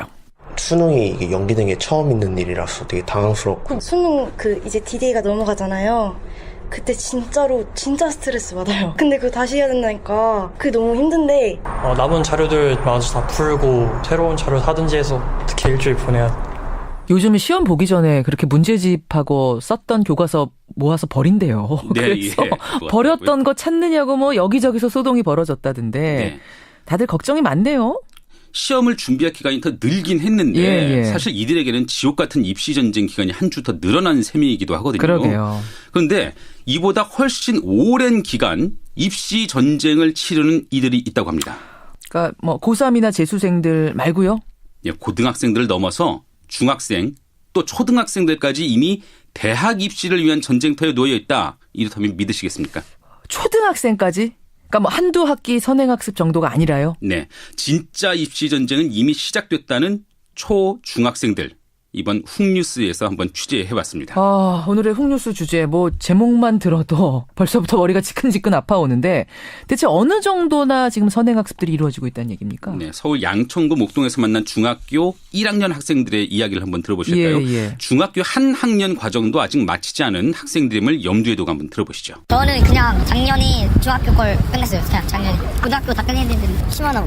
저 수학 올림피아드 준비하고 있어요. 수학 수축 끝내고 확률과 통계도 좀 하고 미적분도 좀 하고 있고 중학교 5학년 때 수술을 하고 있었어요. 마지막 말이 초등학교 5학년 때 수투하고 있었어요? 네. 수투면은 이거는 고등학교 중에서도 이과생들만 하는 거 아니에요? 맞습니다. 현재는 중학교 1학년 학생이죠. 근데 그 학생이 초등학교 5학년 때 수투를 배웠다는 것입니다. 이야. 지금은 그 단계도 넘어서 확률과 통계라는 더 어려운 영역을 배우고 있다는 것이죠. 아니 김정은 기자 지금 뭐 영재학급 학생들 만나고 온 거 아니에요? 근데 저희가 취재를 해보니까 아주 일부만의 현상은 아니더라고요. 그래요. 중학교 그보다 앞선 초등학교 때부터 대학 입시를 준비하는 현실을 어렵지 않게 살펴볼 수가 있었는데요. 근데 그 현장을 살펴보기 위해서 찾은 곳이 있는데 바로 서울 대치동 학원가입니다. 서울 대치동 학원가라 그러면 뭐 전국에서도 교육 특고라고 불리는 지역 아닙니까? 맞습니다. 지난 14일 밤 그리고 어젯밤 연이어서 찾아봤는데 심화학습 또 선행학습으로 유명한 학원들이 질비했고요. 밤 10시가 가까워지자 3차선 도로에서 건물에 접한 한 차선이 순식간에 주차장으로 바뀌어버렸습니다. 그러니까 학생들 태우기 위한 차들이 쭉 멈춰선 그런 장면인 거죠? 그렇습니다. 그리고 10시 15분쯤에 수십여 명의 학생들이 학원 건물에서 쏟아져 나오는 모습을 봤는데요. 준비된 승용차에 쏙쏙 올라탔고요. 이들 중에는 초등학생들이 적지 않았습니다. 이번에 만난 한 초등학생의 말을 한번 들어보시죠. 지금 5학년이에요. 학원에서 수업 끝나고 나왔어요. 수학 중학교 2학년. 저보다 더 늦게 하는 애들도 많아요. 한 11시까지도 해요. 5학년인데 11시까지 한대요, 밤에? 네. 그런데 그곳에서 조금 떨어진 골목가에 한 건물이 있었는데요. 자정쯤이 되자 앳된 아이들 20명 정도가 한꺼번에 나오는 모습도 찾아볼 수가 있었거든요. 밤 12시요? 밤 12시요. 밤 10시 이후에는 학원을 운영할 수 없다는 조례가 있습니다. 그래서 인근 독서실에서 밤 늦게까지 몰래 교습을 받고 나온 초등학생들이었던 거죠. 단속을 피해서 지금 이렇게 이루어지는 현장들이군요. 그렇습니다. 저희는 이에 대해서 대치동 유명학원 한 관계자로부터 은밀한 사실을 전해 들을 수가 있었습니다. 뭡니까? 이와 같은 비밀 심야 교습이 성행하고 있고요. 그 해당 학원을 다니는 초등학생들의 수만 한 학원이요. 초등학생 400에서 500명에 이른다는 내용입니다. 직접 한번 들어보실까요? 별도의 공간을 운영하고 있는 상황인 거죠. 인근에 독서실을 운영하고 있다고 생각한 거죠. 5시에 와서 10시까지가 기본 수업인데 11시까지 하거나 1시까지 하는 친구들도 있죠. 소속된 초등학생들만 해도 한 400~500명? 고등학교 보통 1학년 과정까지를 목표로 해서 선행학습을 하고 있는 거죠. 뭐 중등 과정은 45만 원, 60만 원까지도 가죠. 와, 그러니까 초등학생들이 숨어서 새벽 1시까지 공부를 한다? 네. 근데 그 내용이 고등학교 과정이다? 그렇죠. 참 이거 들으시면서 여러분들 깜짝깜짝 놀라실 텐데 이게 물론 대치동이라는 워낙 교육열이 높은 곳에 아주 이례적인 얘기라고 생각하실 수도 있겠습니다만 이게 몇몇 학생들의 아주 특수한 얘기만은 아니라는 거잖아요. 그렇습니다. 왜 이렇게 된 거죠? 몇 가지 원인을 꼽을 수가 있을 텐데 우선 서열화된 고등학교 문제를 지적하지 않을 수가 없네요. 고등학교부터 서열화가 돼 있다? 네. 좋은 대학에 진학하기 위해서는 좋은 고등학교부터 진학해야 한다. 이런 인식이 이미 널리 퍼진 겁니다. 초등학교 때부터 그러니까 대입을 바라보면서 우선 고등학교 입시를 준비한다 이런 얘기네요. 네. 특히 뭐 과학고, 영재고를 준비한 학생들은 이미 초등학교 때 고등학교 과정을 배우지 않으면 안 된다고 하고요. 이 밖에 특목고 또 자립형 사립고 등을 진학하기 위해서도 초등학교 고학년 때부터 입시 경쟁 체제에 내몰린다는 겁니다. 좋은 대학에 가기 위해서는 좋은 고등학교부터 가야 된다. 실제 현실이 그렇군요. 서울대학교의 경우 2017학년도 합격자 가운데 분석을 해보니까요. 일반고 출신 비율이 50%도 되지 않더라고요. 절반 이상은 소수 명문고등학교 출신이라는 얘기입니다. 그 명문고를 들어가기 위해서는 안달이 날 수밖에 없죠. 그렇죠. 사교육 없는 세상 안상진 정책대안 연구소장의 말로 한번 들어보시죠. 이명박 정부 때 그 고교 다양화 300 프로젝트라는 게 있었어요. 그러면서 자사고, 서울 자율형 사립고와 자율형 공립고가 엄청나게 많은 수가 이제 그때 생겼거든요. 문제는 그러면서 이제 외고나 국제고나 어떤 과학고들도 확대가 되고요. 영재학교도 확대되고요. 서열화되어 버린 거예요. 고등학교에 들어가기 위한 경쟁의 어떤 시작은 초등학교, 고학년 또는 저학년 여기까지 내려갔다라고 보시면 되겠습니다. 그러니까 이명박 정부가 고교 다양화 정책을 추진하면서 뭐 여러 가지 취지는 좋았어요. 여러 가지 고등학교들이 나오고. 근데 지금 그게 원래 취지대로 운영이 되지 않고 부작용이 생겨서 이런 일들이 벌어지고 있다는 거잖아요. 그렇습니다. 또 여기에 말도 많고 탈도 많은 학종 문제도 있습니다. 학종, 학생부 종합전형, 이 대입전형 말씀이죠? 네. 내신 성적은 물론 수상 실적, 동아리 활동 등을 모두 평가해서 대학 입학 전형에 반영한다 이런 제도인데요. 그렇죠. 2018학년도 대학 입시에서 전체 수시 모집 비율이 74%인데 그중 서울 소재 대학 수시 전형의 경우에는 신입생의 56%를 학종으로 뽑거든요. 그 정도로 절대적입니다. 이것도 역시 취지는 좋아요. 학생들의 다양한 활동을 보겠다. 성적만 보는 게 아니라 수상 실적도 보고 동아리 활동도 보고 여러 가지 스펙 보겠다 이런 거잖아요. 그러니까 이렇게 되니까 고등학교 때는 수상을 위한 특별 활동 또 개별 동아리 활동에 역점을 두게 되고요. 고등학교 때 배워야 될 것은 중학교 때 끝내야 된다 이런 인식이 퍼지는 겁니다. 그러니까 대입을 위한 고등학교 교과 과정은 중학교 때 끝내야 고등학교 때 동아리도 들고 뭐 대회도 나가고 이러지 않겠느냐? 그렇습니다. 이 부분을 교육평론가 이범 씨의 말로 한번 들어보시죠. 학종이란 게 워낙 복합적으로 여러 가지 전형 요소를 동시에 준비할 걸 요구하거든요. 일단 내신이 들어가죠. 각종 교내 경시대, 동아리 활동 들어가죠. 봉사활동, 독서활동 들어가죠. 각종 자격증 인증. 거기다 이제 소논문은 이제 경시대를 통해서 반영되기도 하고. 그러니까 학부모 입장에서는 내신 준비를 중학교 때 상당히 끝내놔야 나머지 교과외 활동들 여러 가지 것들을 이제 고등학교 때 해가지고 학종 준비를 제대로 완성할 수 있다. 성적은 기본이고 동아리, 봉사활동, 독서활동, 자격증도 따야 돼요? 성적 관리할 시간이 없을 거라는 겁니다. 그럴 수밖에 없겠네요. 앞서 서열화를 낳은 고교 다양화 프로젝트 3배 그게 이명박 전 대통령의 공약이었거든요. 또 과거 입학사정관제에서 비롯된 학생부 종합전형은 이명박 정부 또 박근혜 정부를 거치면서 크게 확대가 됐습니다. 그렇죠. 결국 이전 정부의 핵심 교육 정책들이 모두 원래 취지가 퇴색된 모습입니다. 시작은 좋았어요. 취지는 좋았는데 지금까지 진행된 결과를 보면 긍정적이지 않았다는 결론을 내릴 수밖에 없어요. 예, 그렇게 취지하고 또 결과가 다를 것이다. 이런 우려가 나오는 정책이 하나 더 눈에 띄는데요. 뭡니까?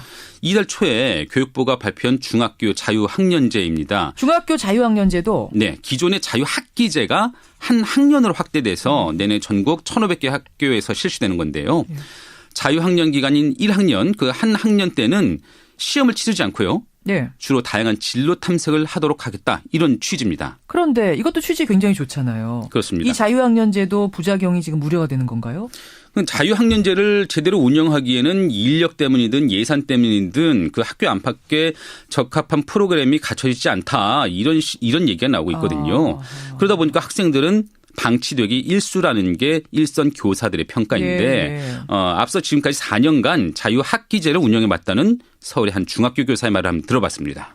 학교에서 수업을 거의 안 한다고 보시면 되고요. 좀 학부모가 관심이 많은 학생들인 경우에는 학원을 다닌다든지 해가지고 학생들의 이제 수준이 떨어지지 않고 계속 이렇게 유지되고 발전되는 반면에 이렇게 관심도가 좀 적은 집의 학생들 같은 경우에는 공부에 끈을 놓아버리더라고요. 그러니까 결국은 불안한 학부모들이 이 자유학년제 기간 동안은 사교육에 의존하는 거군요. 안 그래도 고교 서열화 또 학종 문제 때문에 학생들이 일찍부터 입시 경쟁에 내몰리고 있는 현실이다 이렇게 말씀을 드렸는데 자유학년제 때문에 사교육 의존도가 높아지고 선행학습에 불이 붙는다면 그 경향이 더욱 짙어지지 않을까 이런 우려가 나오는 대목이라는 거죠. 지금 3가지 짚어주셨어요. 고교의 서열화 문제, 학종이라는 대입 전형 문제, 그다음에 자유학년제 문제까지 겹치면서 취지들은 다 좋은데 참 우리 사회에서 이상하게 다 일그러지면서 부작용을 낳는 현실들을 말씀을 해 주셨는데 어디부터 손을 봐야 되는 겁니까? 네, 뭐 다행히 고교 서열화의 한 축이었던 자율형 사립고 또 외고와 같은 특수 목적고는 문재인 정부의 공약에 따라서 폐지 수순을 밟고 있긴 하거든요. 그렇죠. 예. 네, 이들 학교의 우선 선발권이 없어지면서 우수 학생을 미리 확보하는 길이 어려워진 겁니다. 이제는 그러면 특목고 들어갈 학생들은 일반 고등학교에서 하고 같은 날 시험을 본다면서요. 그렇습니다. 예. 예, 그러니까 떨어지면은 재수를 해야 되는 거니까 아무래도 선택하기가 어려워지는 그런 거죠. 그래서 앞으로 없어지지 않겠느냐 이런 수순. 전망이 나오는 건데 예. 나머지 과학고 영재고에 과열된 입시 경쟁 문제 또 학생부 종합전형의 부작용 등은 앞으로 좀 풀어야 할 숙제로 남겨져 있죠. 교육과 입시에 대한 문제도 좀 공론화위원회 같은 틀을 마련해서 풀어보는 건 어떨까 저는 이런 생각도 드네요. 근본적 해법을 위해서는 교육 당국자뿐만 아니라 교사, 학부모 또 학생 모두가 머리를 맞대볼 필요가 있어 보입니다. 예, 입시 전쟁으로 몰리는 나이가 이렇게까지 내려가고 있다면 이거는 비정상의 사회입니다. 우리가 지금 비정상의 정상화 작업 중이잖아요. 네네. 교육의 현실, 우리 교육계의 현실에도 관심을 더 가져야 될 것 같습니다. 네. 예, 김정은 기자 수고하셨습니다. 네. 훅뉴스였습니다. CBS 특별기획 2017 대한민국 소리유산. 오늘은 추울 때 더 생각나는 곳 40년 전통의 손칼국수집 편입니다.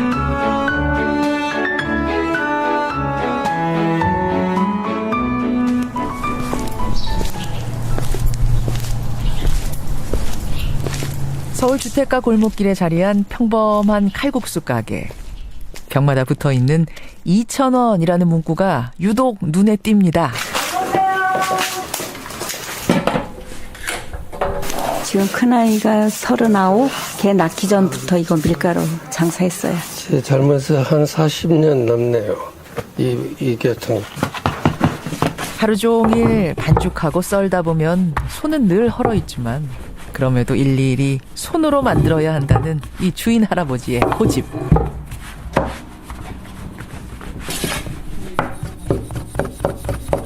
할아버지가 하는 거는 기계면하고 똑같아. 이가 아주 입자가 똑같아. 그래서 손님들이 알아봐서 아줌마가 끓인 건지 할아버지가 끓인 건지.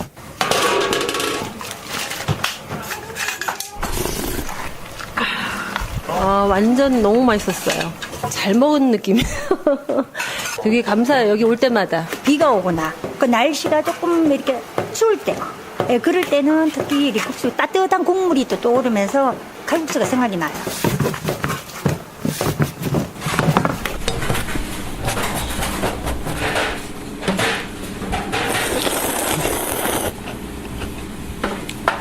면이 정말 탱탱하네요. 네? 서울에는 수타면이 거의 없어요. 짜장면집 몇 군데 빼고 칼국수를 스타일로 하는 데는. 예전에 우리 엄마가 이거 먹을 때는요, 방망이를 이렇게 밀어가지고 손수 해놓은 거거든요. 손칼국수를 먹으면 엄마 생각이 나요. 80년대 초반까지도 그 칼국수를 쌀이 부족해서 그 대용으로 많이 해먹었어요. 수제비 같은 거. 저도 시골에서 태어나가지고. 예전에는 사실 모든 게 다 맛있었어요. 일반 칼국수도 있지만 그 팥을 넣어서 만든 그 팥칼국수 있잖아요. 물가 비싼 서울 한복판에서 찾는 2,000원의 행복. 그 행복을 나누기에 노부부는 늘 감사하다 말합니다. 안녕하세요. 우리가 할 수 있는 그 음식을 갖고 먹고 맛있다고 그러면 기분 좋고, 힘들다고 해도 아직. 김현정의 뉴스 쇼.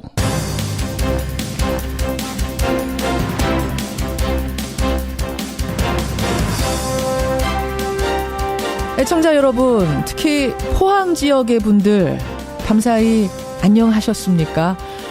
지난밤에도 여진이 발생하면서 집으로 돌아가지 못하고 이틀째 대피소에서 밤을 지샌 분들이 많습니다. 게다가 오늘 비 소식이 있네요. 이 비가 그치고 나면 밤부터 기온이 뚝 떨어진다는데 이재민들의 마음고생 이래저래 더할까 걱정입니다.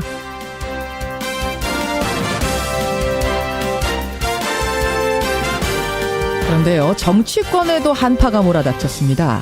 청와대 특수활동비를 상납한 혐의로 구속영장이 청구됐던 전직 국정원장 3사람 가운데 2사람, 남재준, 이병기 전 원장은 밤사이에 구속이 됐습니다. 이병호 전 원장만 기각이 됐지요. 준 사람이 있으면 받은 사람이 있습니다. 준 사람들이 구속된 마당에 받은 사람을 조사하지 않을 리 없습니다. 이제 검찰의 화살은 박근혜 전 대통령을 정조준하는 모양새입니다. 게다가 친박 핵심 최경환 의원까지 수사를 받고 있다는 사실이 알려지면서 정치권은 이미 꽁꽁 얼어붙었습니다. 쌀쌀한 아침. 김현정의 뉴스쇼 출발합니다.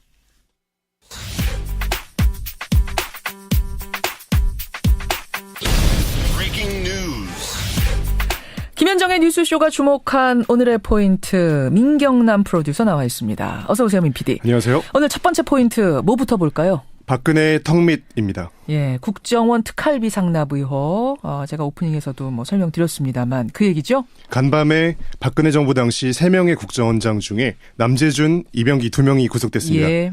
이병호 전 국정원장은 구속영장이 구속영장 국정원장 3사람 가운데 2사람은 구속이 됐고 네. 이병헌 전 원장만 기각이 됐습니다. 네. 왜 그런 거예요? 일단 가장 큰 이유 중에 하나는 박근혜 전 대통령의 지시, 윗선의 지시를 인정했기 때문으로 보입니다.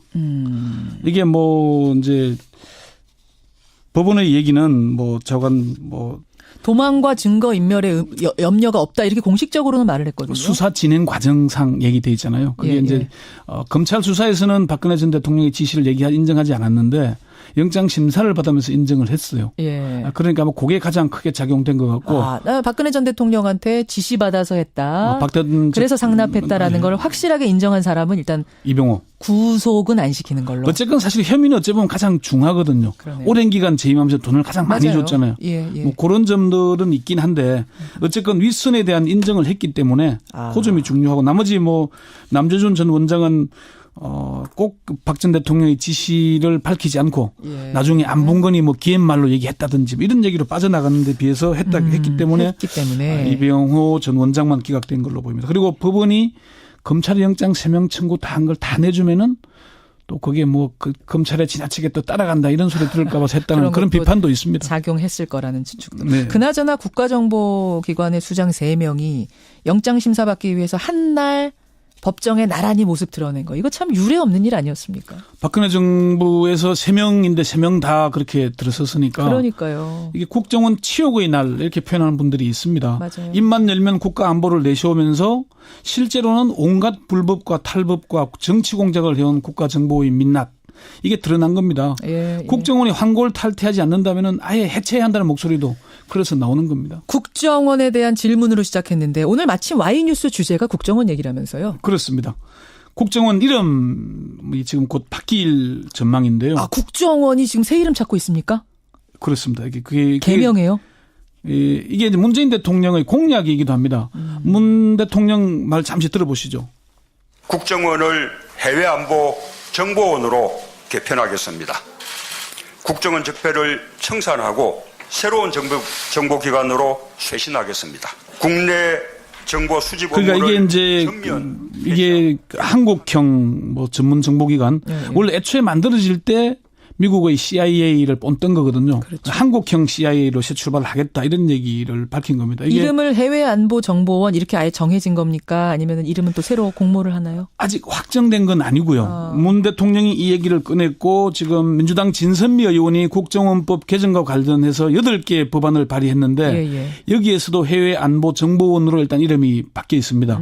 그렇지만 국정원 개혁위원회에 확인을 해보니까 명칭 변경이 확정된 것은 아니다. 일단 대통령의 공약이기도 하고 상징적인 의미가 있긴 하지만은 정보기관 본연의 임무에 충실하면서도 새 정부의 상징성을 담을 수 있도록 국정원 내부의 의견을 수렴하고 있다 이렇게 얘기했습니다. 수렴 중이다, 검토 중이다 이 정도로. 그러니까 일단 국정원 이름은 역사 속으로 사라지게 됐습니다. 근데 사실은 이름을 바꾸느냐 아니냐가 중요한 게 아닌 것 같은 게 이미 3번이나 바꾼 이름이잖아요, 국정원이. 그렇습니다. 그렇죠. 근데 개혁에 번번이 실패하고 수장 3명이 나란히 법정에 서고 이렇게 된 거 아닙니까?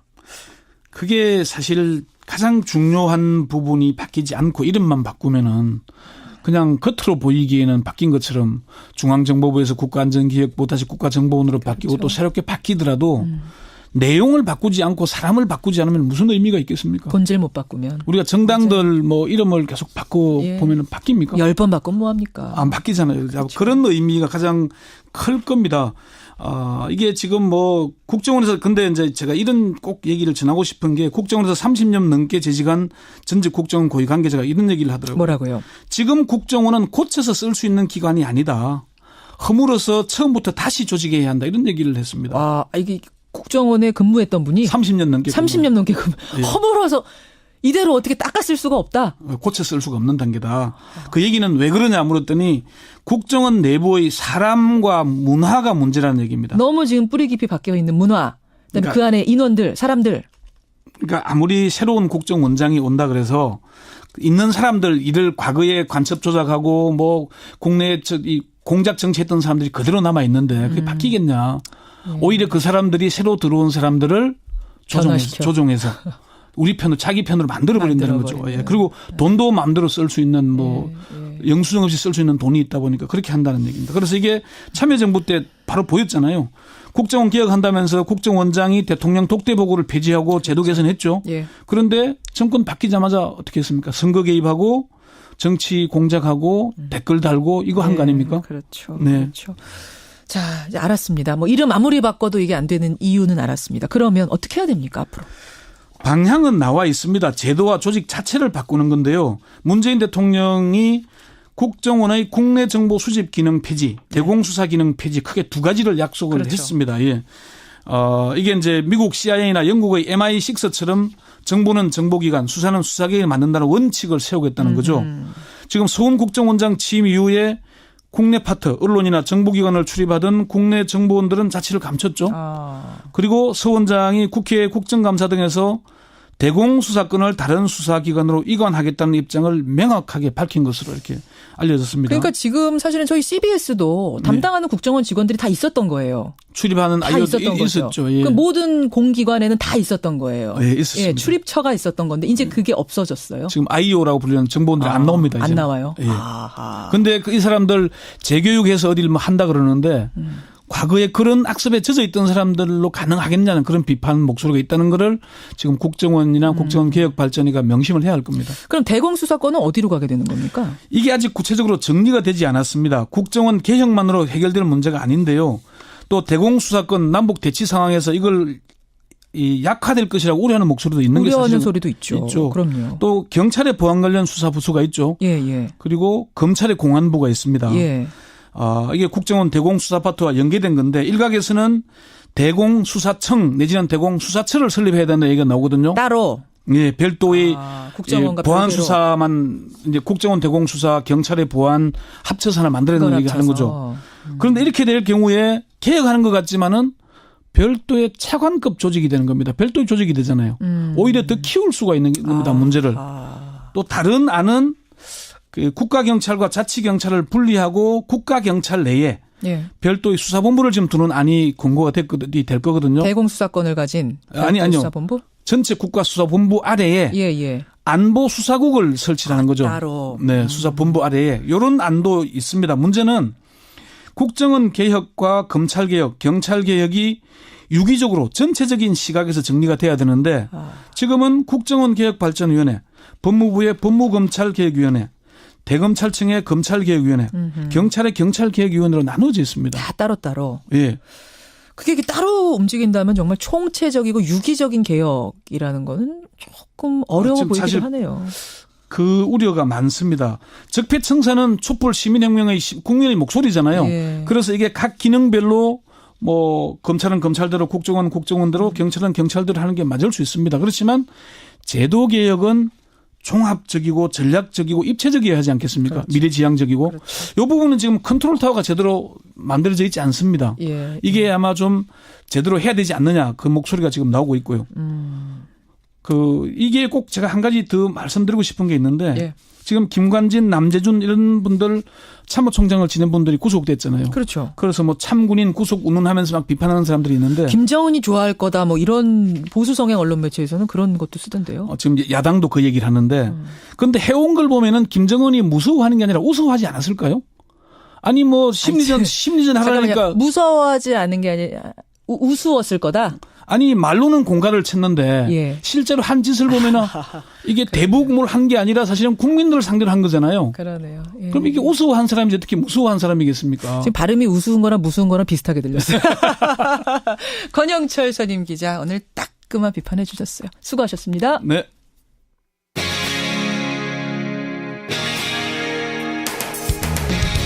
여러분께서는 지금 CBS 라디오 김현정의 뉴스쇼를 함께하고 계십니다. 뉴욕에서 활동 중인 사진작가 겸 행위예술가죠. 김미루 씨. 2011년에 돼지와의 104시간이라는 아주 독특하고 파격적인 행위예술로 굉장한 화제를 모았던 작가인데요. 그동안 이분 어떻게 지내는가 했더니 사막여행을 다녀왔다 그럽니다. 그 사막여행기하고 누드 사진들을 모아서 책을 한 권 냈습니다. 김미루의 어드벤처. 사실은 돌 김용옥 선생님의 막내딸이어서 더 관심을 받는 작가기도 하죠. 오늘 화제 인터뷰에서 만나보죠. 김미루 작가 연결이 되어 있습니다. 김 작가님 안녕하세요. 네, 안녕하세요. 지금 그러니까 한국이 아니신 거죠? 네, 지금 뉴욕에 있어요. 뉴욕에서. 그래, 뉴욕에서 활동 중인 작가입니다. 언제 사막여행 다녀오셨어요? 본격적인 사막여행은 2012년 1월부터 했고요. 예. 그때부터 3년 동안이나 거기 유목민들과 생활한 이야기랑 낙타와 이제 촬영한 그 과정들도 자세히 설명했고요. 그렇죠. 그 낙타와 촬영한 과정들. 중간중간에 김미루 작가의 누드 사진이 끼어 있습니다. 근데 그냥 누드가 아니고 사막에서 낙타들과 함께 걸어가는 모습도 있고. 이건 어떤 얘기를 하고 싶으셨던 거예요? 네, 낙타를 이제 처음 2011년 그 요르단에서 처음 보고 인상이 깊어서요. 이 작업을 시작하게 됐는데요. 그래서 이제 사람들이 원래 사막이라는 환경에서는 살기 힘든데 낙타를 길들임으로 인해서 그렇게 사막에도 인간 문명이 생겼다는 점을 시적으로 표현하기 위해서 이 사진 작업을 하게 됐어요. 그렇군요. 그러고 보면 김미루 작가는 그 돼지우리에서 104시간을 돼지와 함께 보내는 모습. 나는 돼지를 좋아하고 돼지는 나를 좋아한다. 제목이었는데 최근에 봉준호 감독의 영화 옥자 보면서 저는 김미루 작가의 그 퍼포먼스가 막 겹쳐져서 떠오르더라고요. 네, 저도 재밌게 봤고요. 주변에 친구들이 보라고 권해줬어요. 권해줬어요. 보고 나니까 김 작가가 예전에 추구했던 것하고 어떻게 비슷하든가요? 통하든가요? 네네. 혹시 감독님께서 제 작품을 보고 조금이라도 영감을 받은 거라면 저는 감사하죠. 그거 진짜 궁금하네요. 봉준호 감독도 정말 김미루 작가 이 돼지 우리 퍼포먼스 보고선 영감 얻은 건 아닌가. 이거 하면 제가 질문 드려봐야겠는데요. 그래요. 사실은 이제 돼지우리에서 그렇게 나체로 돼지들과 하나가 돼서 밀착돼서 지낸다는 게 더럽다 이런 생각은 안 드셨어요 그때? 네, 원래 제가 더러운 걸 굉장히 싫어하는데 어렸을 때는 결벽증 거의 뭐 그런 증세까지 있고 했는데 그래서 그런 거를 극복하게 되기도 했고요. 결벽증 있는 분이 어떻게 거기에 몸을 그냥 나체인 상태 아무리 예술이라지만 그 쉬운 결정은 아니었을 텐데. 자연에서는 이제 돼지들이 더러운 동물이 아니에요, 절대로. 근데 그 공장 같은 데서 이제 인위적으로 사육이 되면서 그 오물들이 굉장히 더럽죠. 그래서 그거를 또 비판도 하는 마음도 있었고. 인간에 의해서 더러운 동물이 된 돼지. 원래는 그렇지 않은데. 이런 세계를 담는 활동을 해가는 작가입니다. 김미루 작가. 네. 사막에서 이렇게 여행하시면서 재밌는 에피소드는 없으셨어요? 제가 1년 이상을 베두인족들이랑 살았어요. 거기는 이제 전기도 없고 흐르는 물도 없고 그런 곳이라서 저는 당연히 베두인들은 손빨래를 한다고 생각을 했는데요. 저도 열심히 손빨래를 항상 했는데 어느 날 그 젊은 베두인 여자가 제가 빨래하는 모습을 보고 자기 집에 세탁기가 있는데 힘들게 손빨래를 하는지 물어보더라고요. 그래서 저도 어이가 없었죠. 당연히 이분들은 자연과 함께 사는 사람들인데 손빨래를 하겠거니 했는데 뭐 그런 일들이 한둘이 아니었어요. 거기 요르단에서 살면서는 오해받는 일도 있지 않아요? 좀 위험한 순간 같은 거? 네, 많이 있었어요. 어떤 일이 있었어요? 특히 뭐 이집트나 말리 같은 데는 알카에다 조직에 의한 유괴 사건들도 있고 그래서 굉장히 무서웠고요. 그래서 사실 그냥 가는 것도 위험한데 혼자 가서 누구 사진 작업까지 하는 그래서 막 빨리빨리 숨어서 얼른 못 입고 그런 적도 몇 번 있었어요. 야, 보통 일이 아니네요. 그런 위험을 감수해가면서 찍은 사진들이 여러분 여기 지금 담겨 있는 겁니다. 책을 본 아버지 도올 선생님 반응은 어때요? 네, 굉장히 흐뭇해하셨어요. 흐뭇해. 딱 첫 마디가 뭐였습니까? 네, 뭐 최고라고 칭찬 많이 해주셨어요. 아, 최고라고. 아버지도 물론 뭐 범상치 않은 분이십니다만 그래도 딸이 다른 것도 아니고 자유분방한 예술을 하니까 좀 튀는 예술을 하니까 조금은 내심 꺼리실 수도 있을 것 같은데. 네, 처음에는 좀 그랬는데 금방 또 뉴욕타임스에도 나고 그 테드라는 그 유명한 프로그램, 예. 테드.com. 예, 거기서 토크도 제가 하고 그래서 그걸 들으시고 이제 사상이 깊게 있구나 그렇게 인정을 하기 시작하셨군요. 그래요. 딸이 바라보는 도올 선생님은 아버지는 어떤 분이에요? 저한테는 뭐 자식들을 정말로 많이 사랑하시는 아버님 그렇죠. 그냥 도올이란 분도 자식들 앞에선 그냥 자식 걱정하는 아버지. 네, 그래요. 그래요. 앞으로의 계획은 뭡니까? 앞으로는 이제 정글 쪽에 이번에는 사막 다음에 정글입니까? 새로 하는 프로젝트가 식용벌레에 관한 건데요. 제가 원래 그 애벌레 공포증이 있었는데 어려서부터 그거를 없애느라고 한번 먹어보자 그런 컨셉으로 결벽증이 있어서 돼지우리 작업을 하고 애벌레 공포증이 있어서 식용벌레를 찾아다니고 야, 독특한 분입니다. 제가 이 책 서문을 봤거든요. 그랬더니 도올 선생님이 아버지가 지금이라도 안정적인 직장 확보를 바란다. 굉장히 솔직하게 쓰셨더라고요. 네. 지금이라도 안정적인 직장을 확보하실 생각은 없으세요? 뭐 별로 없으시군요. 저는 여행을 많이 하는 게 마음의 안정이 돼서. 김미려 작가님 앞으로도 좋은 활동 부탁드리고요. 기존의 고정관념을 깨는 이런 작품들 많이 기대하겠습니다. 네, 감사합니다. 예, 고맙습니다. 뉴욕 연결했습니다. 도올 선생님의 딸이어서 더 유명해진 작가죠. 행위예술가 김미루 씨였습니다. 오늘 아침 서울의 기온이 영하 0.4도까지 떨어졌었는데요. 오늘 비가 오고 나면은 이 추위는 더 기승을 부릴 거라고 합니다. 다른 사람들이야 옷 든든히 입고 참으면 되겠습니다만 저는 포항 지역에 계신 분들 참 걱정입니다. 이재민이 1789명까지 늘어났다는 소식. 어떡하나요. 이분들 힘내시라는 말씀 전하면서 저는 인사드리겠습니다. 월요일에 다시 뵙죠. 고맙습니다.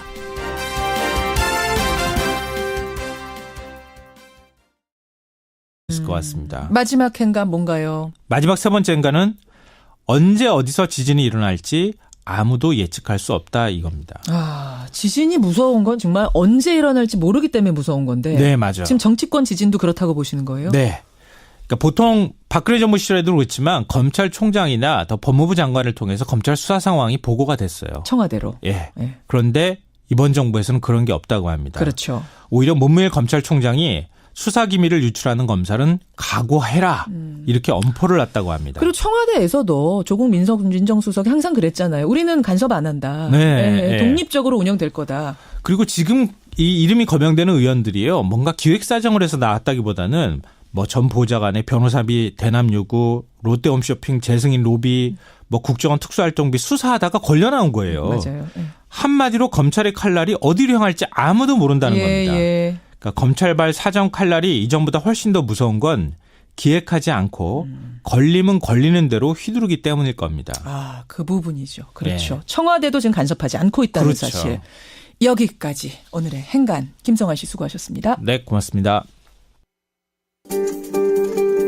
필로티 구조 건물에 사시는 분들의 불안감이 크네요. 문자 많이 보내주고 계시고 또 건축 쪽 일하는 분들의 제보가 꽤 많이 들어옵니다. 2부에 소개하죠. 2부로 갑니다.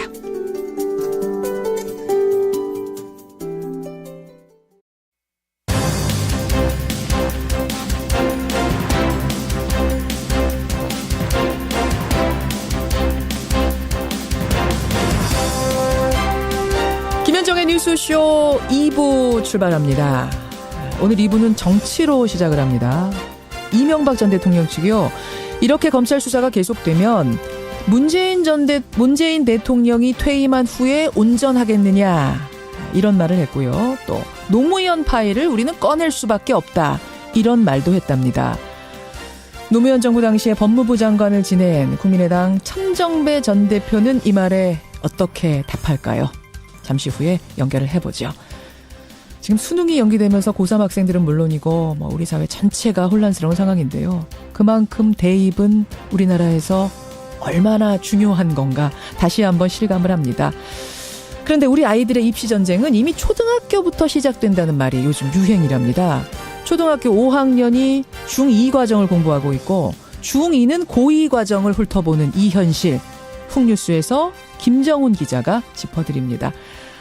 그리고 오늘 화제 인터뷰에서는요. 도올 김용옥 선생의 막내딸이자 행위미술가죠. 김미루 작가가 책을 한 권 냈네요. 김미루 작가 목소리는 처음 듣는 것 같은데 잠시 후 만나보시죠. 50원에 담은 100원의 장문 유료 문자 샵 1212 카톡 레인보우까지 열어놓고 출발합니다. 예, 검찰의 칼끝이 이명박 전 대통령을 지금 겨누고 있죠. 그러자 이명박 전 대통령 측이 본격적인 반격에 나섰습니다. 먼저 이 전 대통령 지난 주말에 바레인으로 출국할 때 현 정권의 적폐청산이 감정풀이 정치보복이라는 의심이 들기 시작했다. 이런 말 했고요. 요 며칠간은 측근들이 이런 말을 했습니다. 문재인 대통령의 퇴임 후가 온전하겠느냐. 혹은 검찰이 이렇게 무리수를 두면 노무현 정부의 파일을 꺼낼 수밖에 없다. 이에 대해서 이분의 답변은 뭘까요? 노무현 정부 당시 법무부 장관을 지낸 분이죠. 국민의당 천정배 전 대표 연결이 되어 있습니다. 천정배 의원님 안녕하세요. 예, 안녕하세요. 천정배입니다. 예, 노무현 정부 당시에 법무부 장관 하셨고 또 열린우리당 원내대표 하셨고 그렇죠? 예, 그렇습니다. 예. 이명박 전 대통령의 측근이 기자에게 했다는 말.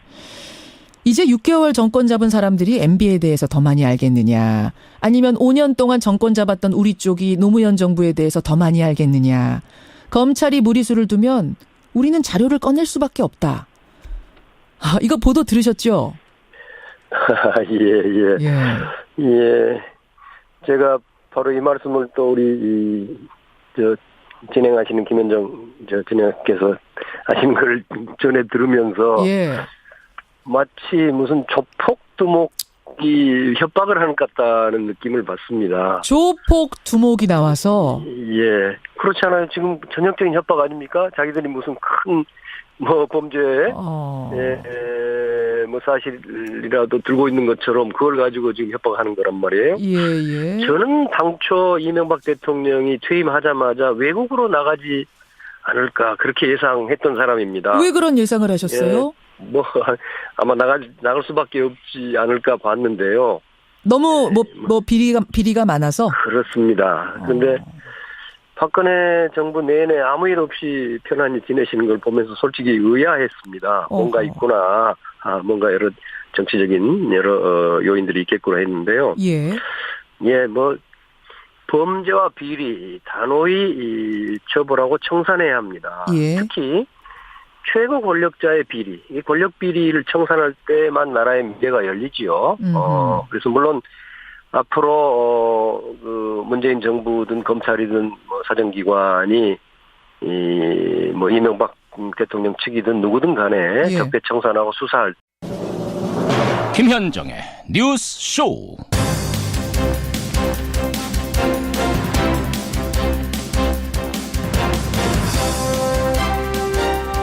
애청자 여러분, 특히 포항 지역의 분들 밤사이 안녕하셨습니까? 지난밤에도 여진이 발생하면서 집으로 돌아가지 못하고 이틀째 대피소에서 밤을 지샌 분들이 많습니다. 게다가 오늘 비 소식이 있네요. 이 비가 그치고 나면 밤부터 기온이 뚝 떨어진다는데 이재민들의 마음고생 이래저래 더할까 걱정입니다.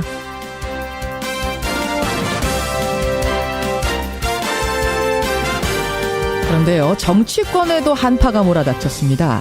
청와대 특수활동비를 상납한 혐의로 구속영장이 청구됐던 전직 국정원장 3사람 가운데 2사람, 남재준, 이병기 전 원장은 밤사이에 구속이 됐습니다. 이병호 전 원장만 기각이 됐지요.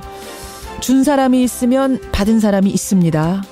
준 사람들이 구속된 마당에 받은 사람을 조사하지 않을 리 없습니다. 이제 검찰의 화살은 박근혜 전 대통령을 정조준하는 모양새입니다. 게다가 친박 핵심 최경환 의원까지 수사를 받고 있다는 사실이 알려지면서 정치권은 이미 꽁꽁 얼어붙었습니다. 쌀쌀한 아침. 김현정의 뉴스쇼 출발합니다.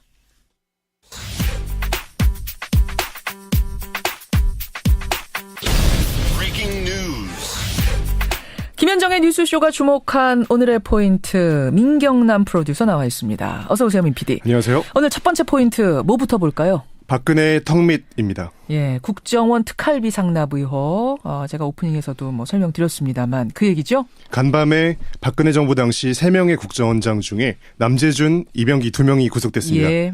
이병호 전 국정원장은 구속영장이 기각됐지만 대통령에게 특활비를 내라는 지시를 직접 받았다는 진술을 내놓은 상태입니다. 그렇죠. 또 친박계 핵심이죠. 자유한국당 최경환 의원이 경제부총리로 재직하던 당시에 국정원 특활비를 제공받은 의혹에 대해 검찰 수사 중인 것으로 전해집니다. 최경환 의원도 수사 중이다. 네. 그리고 안봉근 이재만 두 전직 청와대 비서관이 특활비를 상납받은 혐의로 구속이 된 상태죠. 그렇죠. 이 과정에서 이미 박근혜 전 대통령이 공범으로 적시된 상태입니다. 예. 검찰 수사가 점점 박근혜 전 대통령의 턱밑을 조여오는 모양새입니다. 그러니까 지금 국정농단으로 이미 재판을 받고 있는 건데 거기다가 국정원 특활비까지 추가 수사를 받아야 되는 이런 상황에 지금 놓인 겁니다. 그렇습니다. 예, 수사가 초일기에 들어갔다고 봐야겠네요. 다음 포인트는 뭡니까? 포항 고3들의 순환입니다. 여진이 밤사이에도 있었습니다. 이 포항 지역의 여진 계속되는 상황인데 과연 다음 주에 수능은 괜찮을까 이런 우려가 나오고 있죠. 네. 포항 시내 수능 고사장 14곳 중에 10곳에 균열이 발생해서 당국에서 안전점검 중이죠. 예. 김부겸 행정안전부 장관은 어제 포항 지역 수험생들이 인근 지역에서 시험을 볼 수 있게 하겠다고 말했습니다. 그러니까 이동을 해서 다른 곳에서 시험을 볼 수 있도록? 그렇습니다. 네, 하지만 교육당국에서 긴급 설문조사를 해본 결과 포항 지역 수험생들의 80% 이상은 여전히 포항에서 시험을 보기를 원한다고 합니다. 그렇죠. 상식적으로 생각을 해도 어떤 낯선 지역으로 가서 시험 본다는 게 이게 좋은 건 아니니까. 그렇죠. 좋을 리는 없으니까. 참 포항 지역 수험생들 상상도 못할 일 때문에 정말 마음고생이 심하겠네요. 그런데 이 와중에요. SNS에 포항 지역 수험생들 때문에 수능이 연기됐다는 비난이 올라와서 포항 지역 수험생들이 상처를 더욱 받고 있다는 소식도 전해집니다. 이런 또 어처구니 없는 이런 SNS까지 돌아다닙니까? 이거는 신경 안 써도 되겠습니다. 포항 지역 학생들 힘내시기 바랍니다. 다음 포인트 가죠. 일본은 사과하라입니다. 일본은 사과하라. 이거 우리가 많이 해온 얘기인데 왜 이야기가 지금 이 시점에 또 나온 거죠? 네, 국제사회 이야기입니다. 유엔 인권이사회에서 일본에 대해 일본군 위안부 문제에 성의 있는 사과를 하고 희생자에 대해서 보상하라는 권고를 내린 사실이 일본 교도통신을 통해 알려졌습니다. 유엔 인권이사회에서 권고를. 네, 이번 권고안에는 혐한 관련 혐오 발언에 대해서도 일본 내 대책이 미흡하다는 지적이 포함되어 있다고 합니다. 예, 일본은 답을 해야겠습니다. 여기까지 오늘의 포인트. 민경남 프로듀서 수고하셨습니다. 감사합니다. 포항 장성동의 한 필로티 건물은 건물을 떠받치고 있는 기둥이 지진의 엿가락처럼 힘없이 무너지며 폐쇄됐습니다. 여진이 계속 발생이 돼서 집에 있기가 너무 겁나서 전국 학교 시설물 10곳 중 8곳은 내진 기준을 충족하지 못한 것으로 파악됐습니다. 그제 포항에서 발생한 지진의 여진이 계속되고 있습니다. 이런 가운데 어제 인터넷상에서는요. 우리 집 내진 설계 간편 조회 서비스라는 페이지가 꽤 오랫동안 실시간 검색어에 올라 있었습니다. 이게 이제 서울시 건물들의 내진 설계 여부를 알려주는 페이지인데요. 서울시의 60만여 개 건물 가운데 절반만이 내진 설계가 돼 있더군요. 그렇다면 전국적으로는 어떨까요? 여러분이 사시는 그 집은 안전한 걸까요? 이분과 함께 짚어보죠. 한국지진공학회의 회원이세요. 건국대학교 인프라시스템공학과 이태영 교수 연결이 돼 있습니다. 이태영 교수님 안녕하세요. 네, 안녕하세요. 교수님 댁은 어떻게 내진 설계가 돼 있습니까? 지금 제가 살고 있는 집은 2002년에 지어져서요. 내진 설계가 되어 있다고 봅니다. 그래요. 저도 어제 간편 조회 시범 서비스 들어가 봤는데 저는 확인이 어렵습니다. 이렇게 나오더라고요. 제가 사는 아파트는. 근데 이게 어떤 건물은 돼 있고 어떤 건물은 내진 설계가 안 돼 있고 기준이 뭡니까? 그게 우리나라에서는 1988년부터 건축물에 내진 설계를 도입을 했는데 그 당시에는 6층 이상 건물에 대해서 적용을 했어요. 88년에 예. 6층 이상 건물은 내진 설계를 해라. 네. 그리고 그게 이제 확대가 좀 되는 게 5층 이상으로 확대가 되는 게 2005년에 확대가 됐고, 예. 점차 3층 그리고 작년에 정주 지진 이후에 이제 2층 이상은 내진 설계를 하도록 이렇게 규정이 좀 강화가 되고 있습니다. 그렇군요. 그러면은 88년 이전에 지어진 6층 이하 88년 이전에 지어졌거나 네. 88년이 넘어서도 6층 이하의 건물이면은 이 내진 설계가 안 돼 있을 가능성이 큰 거네요. 네, 5층까지는 내진 설계가 안 된 거죠. 그러네요. 지금 들으시는 분들 중에 우리 집은 어떻게 되는 거지? 이것들 아마 파악하고 계실 텐데 지금 손으로 셈하고 계실 텐데 네. 전국적으로 실태가 파악된 게 있습니까? 그게 이제 그 의원들께서 국회의원들께서 이제 조사들을 하는데 예. 올해 7월 기준으로 해서 전국의 내진 대상 건축물 중에서 20% 정도가 내진 설계가 되어 있는 거로 밝혀졌습니다. 우리나라에 저층 건축물들이 많아요. 예. 그래서 뭐 아까 말씀드린 것처럼 5층 이하의 건물들도 많았고 특히나 3층 이상을 포함한 거는 몇 년 안 되기 때문에 그러네요. 예, 이번에 뭐 포항에서 사고가 났던 뭐 필로티 건물, 뭐 빌라들 예. 이런 것들이 동수는 굉장히 많거든요. 그래서 이 내진 비율이 이렇게 떨어지는 겁니다. 그러니까 이게 규정이 바뀐 후에 지었는데도 뭐 안 지켰다 그런 얘기가 아니라 이미 규정이 강화되기 전에 지어진 건물이 워낙 많다 보니까. 예, 맞습니다. 지금의 내진 설계 기준으로 보자면, 지금 현재 기준으로 보자면 한 20%밖에 만족하는 게 없다. 네. 그래요. 일단 그럼 하나하나 좀 보죠. 지금 정도의 내진 설계 기준이면은 앞으로 지어질 건물들은 괜찮겠습니까? 아니면 더 강화해야겠습니까? 설계 기준 자체를 보면은 문제가 없습니다. 그러니까 그 지금 제시되어 있는 건축 구조 기준에 맞춰서 설계를 한다면 예. 건축물의 규모와 상관없이 문제가 없어요. 지진이 와도. 지금 정도의 기준이면은 상당히 강화가 돼 있다. 예, 기준 자체는 뭐 선진국 수준으로 저희가 되어 있기 때문에 그래요. 그대로 설계하고 그대로 시공한다면 문제가 없습니다. 자, 그러면 이미 기존에 지어진 건물들 말씀하신 대로 80%가 다 그렇게 강화된 내진 기준에 맞춰져 있지 않는데 이 건물들은 어떻게 합니까?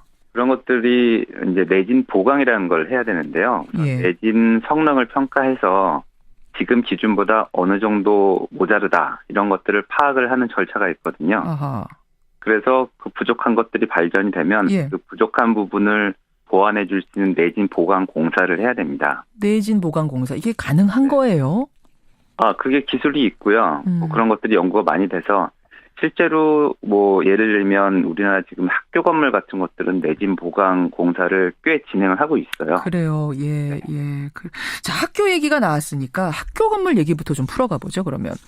네. 이번에 크게 이슈가 된 게 이제 두 가지 정도입니다. 뭐 오늘 다 짚어볼 수는 없을 테니까요. 한 두세 가지 정도가 이슈가 크게 논란이 됐는데 하나가 학교 건물, 하나가 필로티 구조. 여기들이 크게 주목을 받았습니다. 이번에 대학교 외벽 무너진 것들 뭐 동영상 보고 많이들 놀라셨을 테고 또 고등학교에 건물 균열 발생한 것들도 많이 보셨을 거예요. 근데 우리가 학교를 특히 이번에 주목을 해서 그런 건가요? 아니면 실제로 학교 건물이 다른 건물들에 비해서 내진율이 떨어지는 건가요? 실제로 아까 뭐 전국적으로 20% 정도가 내진 설계가 되어 있다고 말씀을 드렸는데 예. 학교 건물만을 보면은 약 25% 정도가 내진율을 보유하고 있어요. 그러면 뭐 평균이나 비슷비슷하네요. 예, 뭐 크게 떨어지는 건 아닌데 저희가 학교 건물을 집중하는 이유는 일단 뭐 어린 아이들, 학생들은 저희가 우선적으로 보호해야 되는 대상이기 때문에 그렇기도 하고요. 물론이죠. 또 미국, 일본 같은 데서는 이제 학교 건물들을 이렇게 대피소로 쓰이는 경우가 많이 있습니다. 그렇게 이제 보호가 잘 내진 설계가 되어 있는 건물이다 보니까. 예. 그런 이유로 학교 건물에 저희가 주목을 하는 거고 특히나 2008년에 중국의 스촨성 지진이 크게 났는데 그때 학교 건물이 무너진 경우가 있었어요. 그래서 이제 아이들이 다치고 했기 때문에 그때 이후로 학교 내진 보강을 시작을 하게 된 겁니다. 2008년 스촨성 지진 때 그 학교 여러분 기억하실 거예요. 아이들이 다 묻혔었던. 그런데도 아직도 25% 수준밖에 안 됐어요. 비용이 많이 듭니다. 재원을 확보하는 게 힘들었고요. 예. 그리고 학교라는 게 특성이 방학 때만 이 공사를 할 수 있는 그 여건이 있기 때문에 그러네요. 그런 면에 있어서 아마 추진이 좀 더뎠던 것 같고요. 예. 전체적으로는 이 내진 보강 같은 게 지진이 오지 않으면 티가 나지 않거든요. 그렇죠. 그래서 이게 좀 그 예산 배정에서도 늦춰지고 그런 면이 있었습니다. 작년에 경주 지진 이후로 그런 것들은 많이 탄력을 받긴 했죠. 자, 또 하나 이번에 눈에 띈 것이 이제 필로티 구조 건물들이었어요. 기둥이 무너져 있는 충격적인 사진들이 막 돌아다녔거든요. 이 구조가 지진에 더 취약한가요? 어떤가요, 교수님? 이런 것까지 확인하는 분들은 거의 없는데. 가격에 맞추는 거죠. 가격에 맞추는 거죠. 또 그런 얘기하고 나니까 서글퍼지는데. 행간 뭐 가지고 오셨습니까? 네, 엊그제 포항에서 규모 5.4의 지진이 발생하지 않았습니까? 그래서 한반도 전체가 흔들거렸는데요. 그런데 어제 정치권에도 역대급 지진이 일어났습니다. 현직 청와대 정무수석인 전병헌 전 의원이 비리 혐의로 자진 사퇴를 했고요. 친박 실세인 자유한국당 최경환 의원은 국정원 특수활동비 1억 수수 혐의로, 당 중진인 오선의 원희철 의원은 불법 정치자금 수수 혐의로 검찰 수사를 받고 있다는 사실이 확인됐습니다. 그렇죠. 정치권 뒤흔들고 있는 포항 지진보다 훨씬 더 무서운 사정 지진, 이 뉴스의 행간을 좀 살펴볼까 합니다. 저는 아까 전에 정치권의 한파라고 표현을 했는데 김성환 씨는 지진으로 표현을 하시는군요. 그런데 이 정치인들의 공통적인 특징은 모두 다 억울하다. 난 돈 받은 적 없다. 혐의 전면 부인이라는 게 공통점이죠. 네, 맞습니다.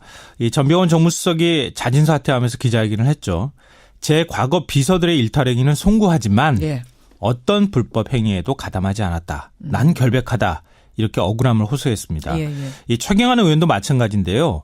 오늘 언론 인터뷰 하면서 나온 말이 있는데 전혀 그런 사실이 없다. 만약 사실이라면 동대구역 앞에서 할복 자살하겠다. 이렇게 얘기했습니다. 최경환 의원이 이런 표현까지 했어요. 할복 자살하겠다. 네, 불법 정치자금을 수수한 혐의를 받고 있는 원유철 의원 역시 반응이 좀 비슷한데요. 제가 힘들고 어려울 때마다 저를 믿고 지켜주셨듯 저를 믿어주시면 감사하겠다 이러면서 혐의를 전면 부인하고 있습니다. 모르겠습니다. 이분들 가운데는 정말로 억울할 사람이 있을 수도 있고 그럴 수도 있죠. 아닌데 그냥 이렇게 일단은 부인하고 보는 사람이 있을 수도 있고 뭐 속사정들은 이제 조사하면 알겠습니다만 일단은 혐의를 받는 게 사실이고 다 부인하고 있는 게 사실이고 이건 공통점이란 얘기예요. 자, 정치권 지진으로 흔들리고 있는 정치권 이 뉴스의 행간으로 들어가 보죠. 첫 번째 행간은 뜬 눈으로 밤을 지새웠을 것이다입니다. 포항 시민들이 그랬을 것이고 정치권의 이분들도 그랬을까요? 네, 맞습니다. 겉으로는 절대 돈 받은 적 없다. 비리 저지르지 않았다. 이렇게 큰 소리를 치고 있는데요. 그렇지만 속으로는 아마 잠을 못 잘 정도로 불안할 겁니다. 왜냐하면요. 지금 이미 포항처럼 집이 무너지기 일보 직전이라는 사실을 직감하고 있을 겁니다. 정치 생명이 끝날 수도 있다는 생각을 할 것 같은데요. 아니 아직 검찰 수사가 시작이 안 된 경우도 있지 않아요? 왜냐하면요. 전병헌 전 수석을 얘기하면 검찰이 아무리 간이 커도 현직 청와대 정무수석을 수사한다. 그리고 피의자 신분으로 소환 통보를 한다.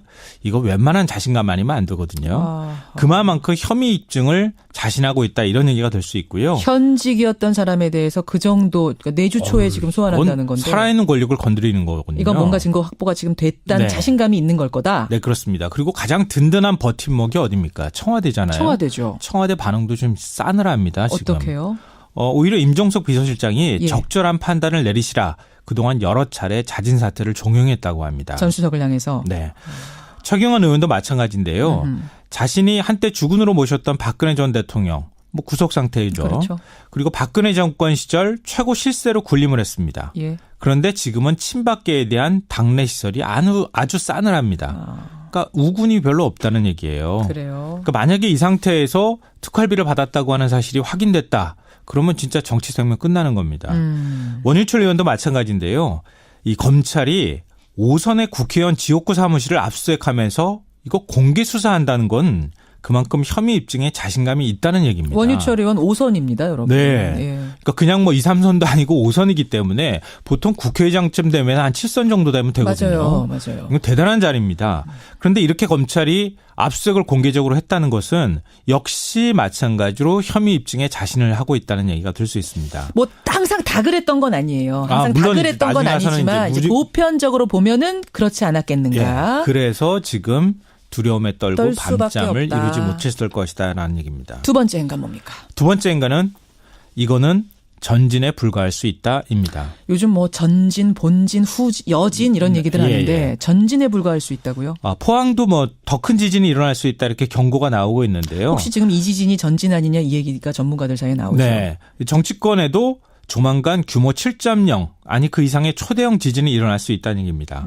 그만큼 쌓인 응력이 크다는 얘기가 될 수 있는데요. 왜냐하면요. 강원랜드 채용 비리하고 선거법 정치자금법 위반 혐의로 검찰 수사를 받거나 재판 중인 자유한국당 의원이 10명 안팎입니다. 그래요. 여기에 최경환 의원의 특활비 의혹까지 터져버렸거든요. 그러니까 정말 친박 중에서 최경환 의원 혼자만 이런 거 받았을까요? 자칫하면 최경환 발 특활비 의혹이 정치권 전체로 번질 수도 있는 상황입니다. 여기에 살아있는 권력인 청와대 정무수석까지 검찰 사정권에 들어갔습니다. 만약에 이 모든 게 한꺼번에 터져나온다? 이거는 지금 나오는 상황은 전진에 불과할 수도 있습니다. 박지원 전 대표, 국민의당 박지원 전 대표가 페이스북에 어제 국정농단 댓글에 이어서 총체적으로 비리사찰 공화국이 되어간다 이렇게 표현까지 했습니다. 물론 이게 부정적인 표현일 수도 있지만 사찰 국면이 시작됐다고 얘기하고 있다고도 볼 수 있습니다. 예, 그 구조 형식이 필로티는 내진 설계를 하는 데 있어서 취약한 그런 구조 형식에 속합니다. 역시 그냥 우리가 막연히 생각하는 그게 맞군요. 예, 우리가 봐도 이제 하체가 좀 부실해 보이는 그런 형식의 구조이기 때문에. 그렇죠. 예, 지진에 취약합니다. 구조 자체가. 그러면 아까 말씀하신 그 내진 설계 기준이 지금 강화된 내진 설계 기준이 있다고 말씀하셨잖아요.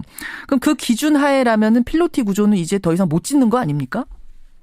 우선적으로 이 건축구조 기준을 보면 필로티는 좀 피하도록 하는 게 좋은데요. 아무래도 이 건축물이라는 게 말씀하신 것처럼 이제 뭐 사용성이라든지 아래 주차를 해야 되거나 1층에 저희가 필요한 공간이 많을 때가 있어요. 그런 이유 때문에 1층 공간 확보를 위해서 필로티를 어쩔 수 없이 쓰는 경우도 있습니다. 그래서 내진 설계라는데 좀 피하면 좋은 형식이긴 하지만 기둥 보강을 잘 하거나 설계를 제대로 하면 사용하는데 문제가 없습니다. 가장 좋은 건 필로티 구조하지 않고 그 앞에 주차장을 따로 확보하는 거지만 물론 지금 우리나라 현실에서 볼 때는 어떤 건물 지으려면 주차장이 일정 공간 이상 반드시 확보가 돼야 되거든요. 근데 현실적으로는 그럴 수가 없으니까 필로티라는 것을 지을 수밖에 없다. 그렇다면 내진 설계를 2배, 3배 더 철저히 해야 된다 이 말씀이세요.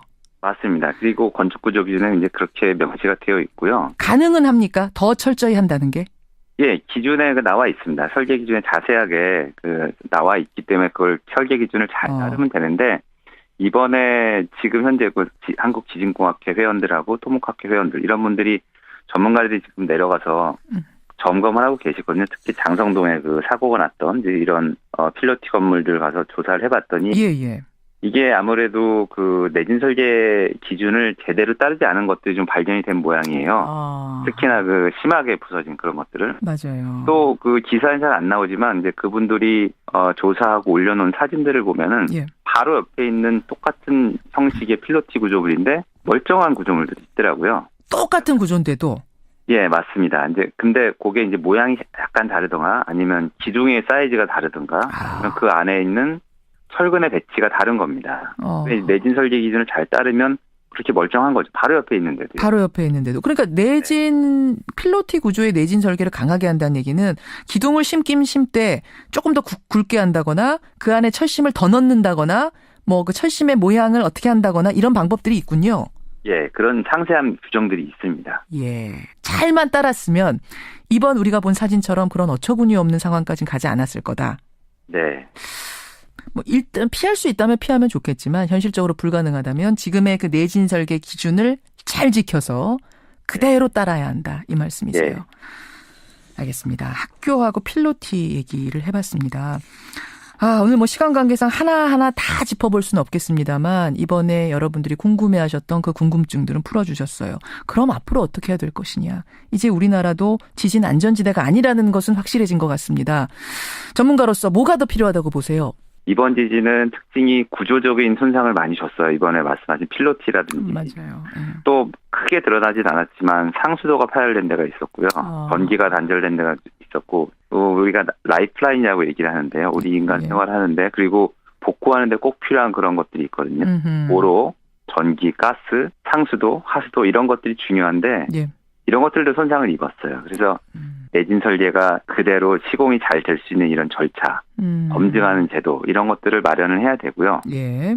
그리고 또 라이프라인에 대한 대책도 우리가 다시 한번 돌아봐야 되는 계기가 됩니다. 이번에. 상하수도라든지 전기라든지 이런 라이프라인이라고 불리는 우리 생활에 꼭 필요한. 그러니까 무슨 사고가 발생했을 때도 우리 생명을 지켜줄 수 있는 그 기본적인 인프라들이 튼튼하게 돼 있는지도 점검하고 가자 이 말씀이세요. 네. 기존의 건물들 어떻게? 제가 또 오래된 집에 살아서 그런지 모르겠습니다만 기존의 건물들 이거 어떻게 할 건가? 이 과제가 좀 큰 것 같아요. 그래서 국토부나 행정안전부에서 이제 그런 지원책을 많이 마련하고 유도책을 마련하고 있어요. 뭐 세제 혜택을 준다든지. 근데 이게 지진이 나지 않으면 무용지물처럼 느껴지기 때문에 당장 눈에 띄지 않으니까 지진 나기 전까지는 거기에 이제 비용을 지불하는 걸 좀 꺼려하죠. 돈을 안 쓰는 거죠. 근데 이번에 지진을 겪으면서는 좀 아마 인식이 바뀌었을 거라고 생각이 됩니다. 그러네요. 네. 예. 여기까지 말씀 나누죠. 교수님 고맙습니다. 네, 감사합니다. 건국대학교 인프라시스템공학과 이태영 교수였습니다.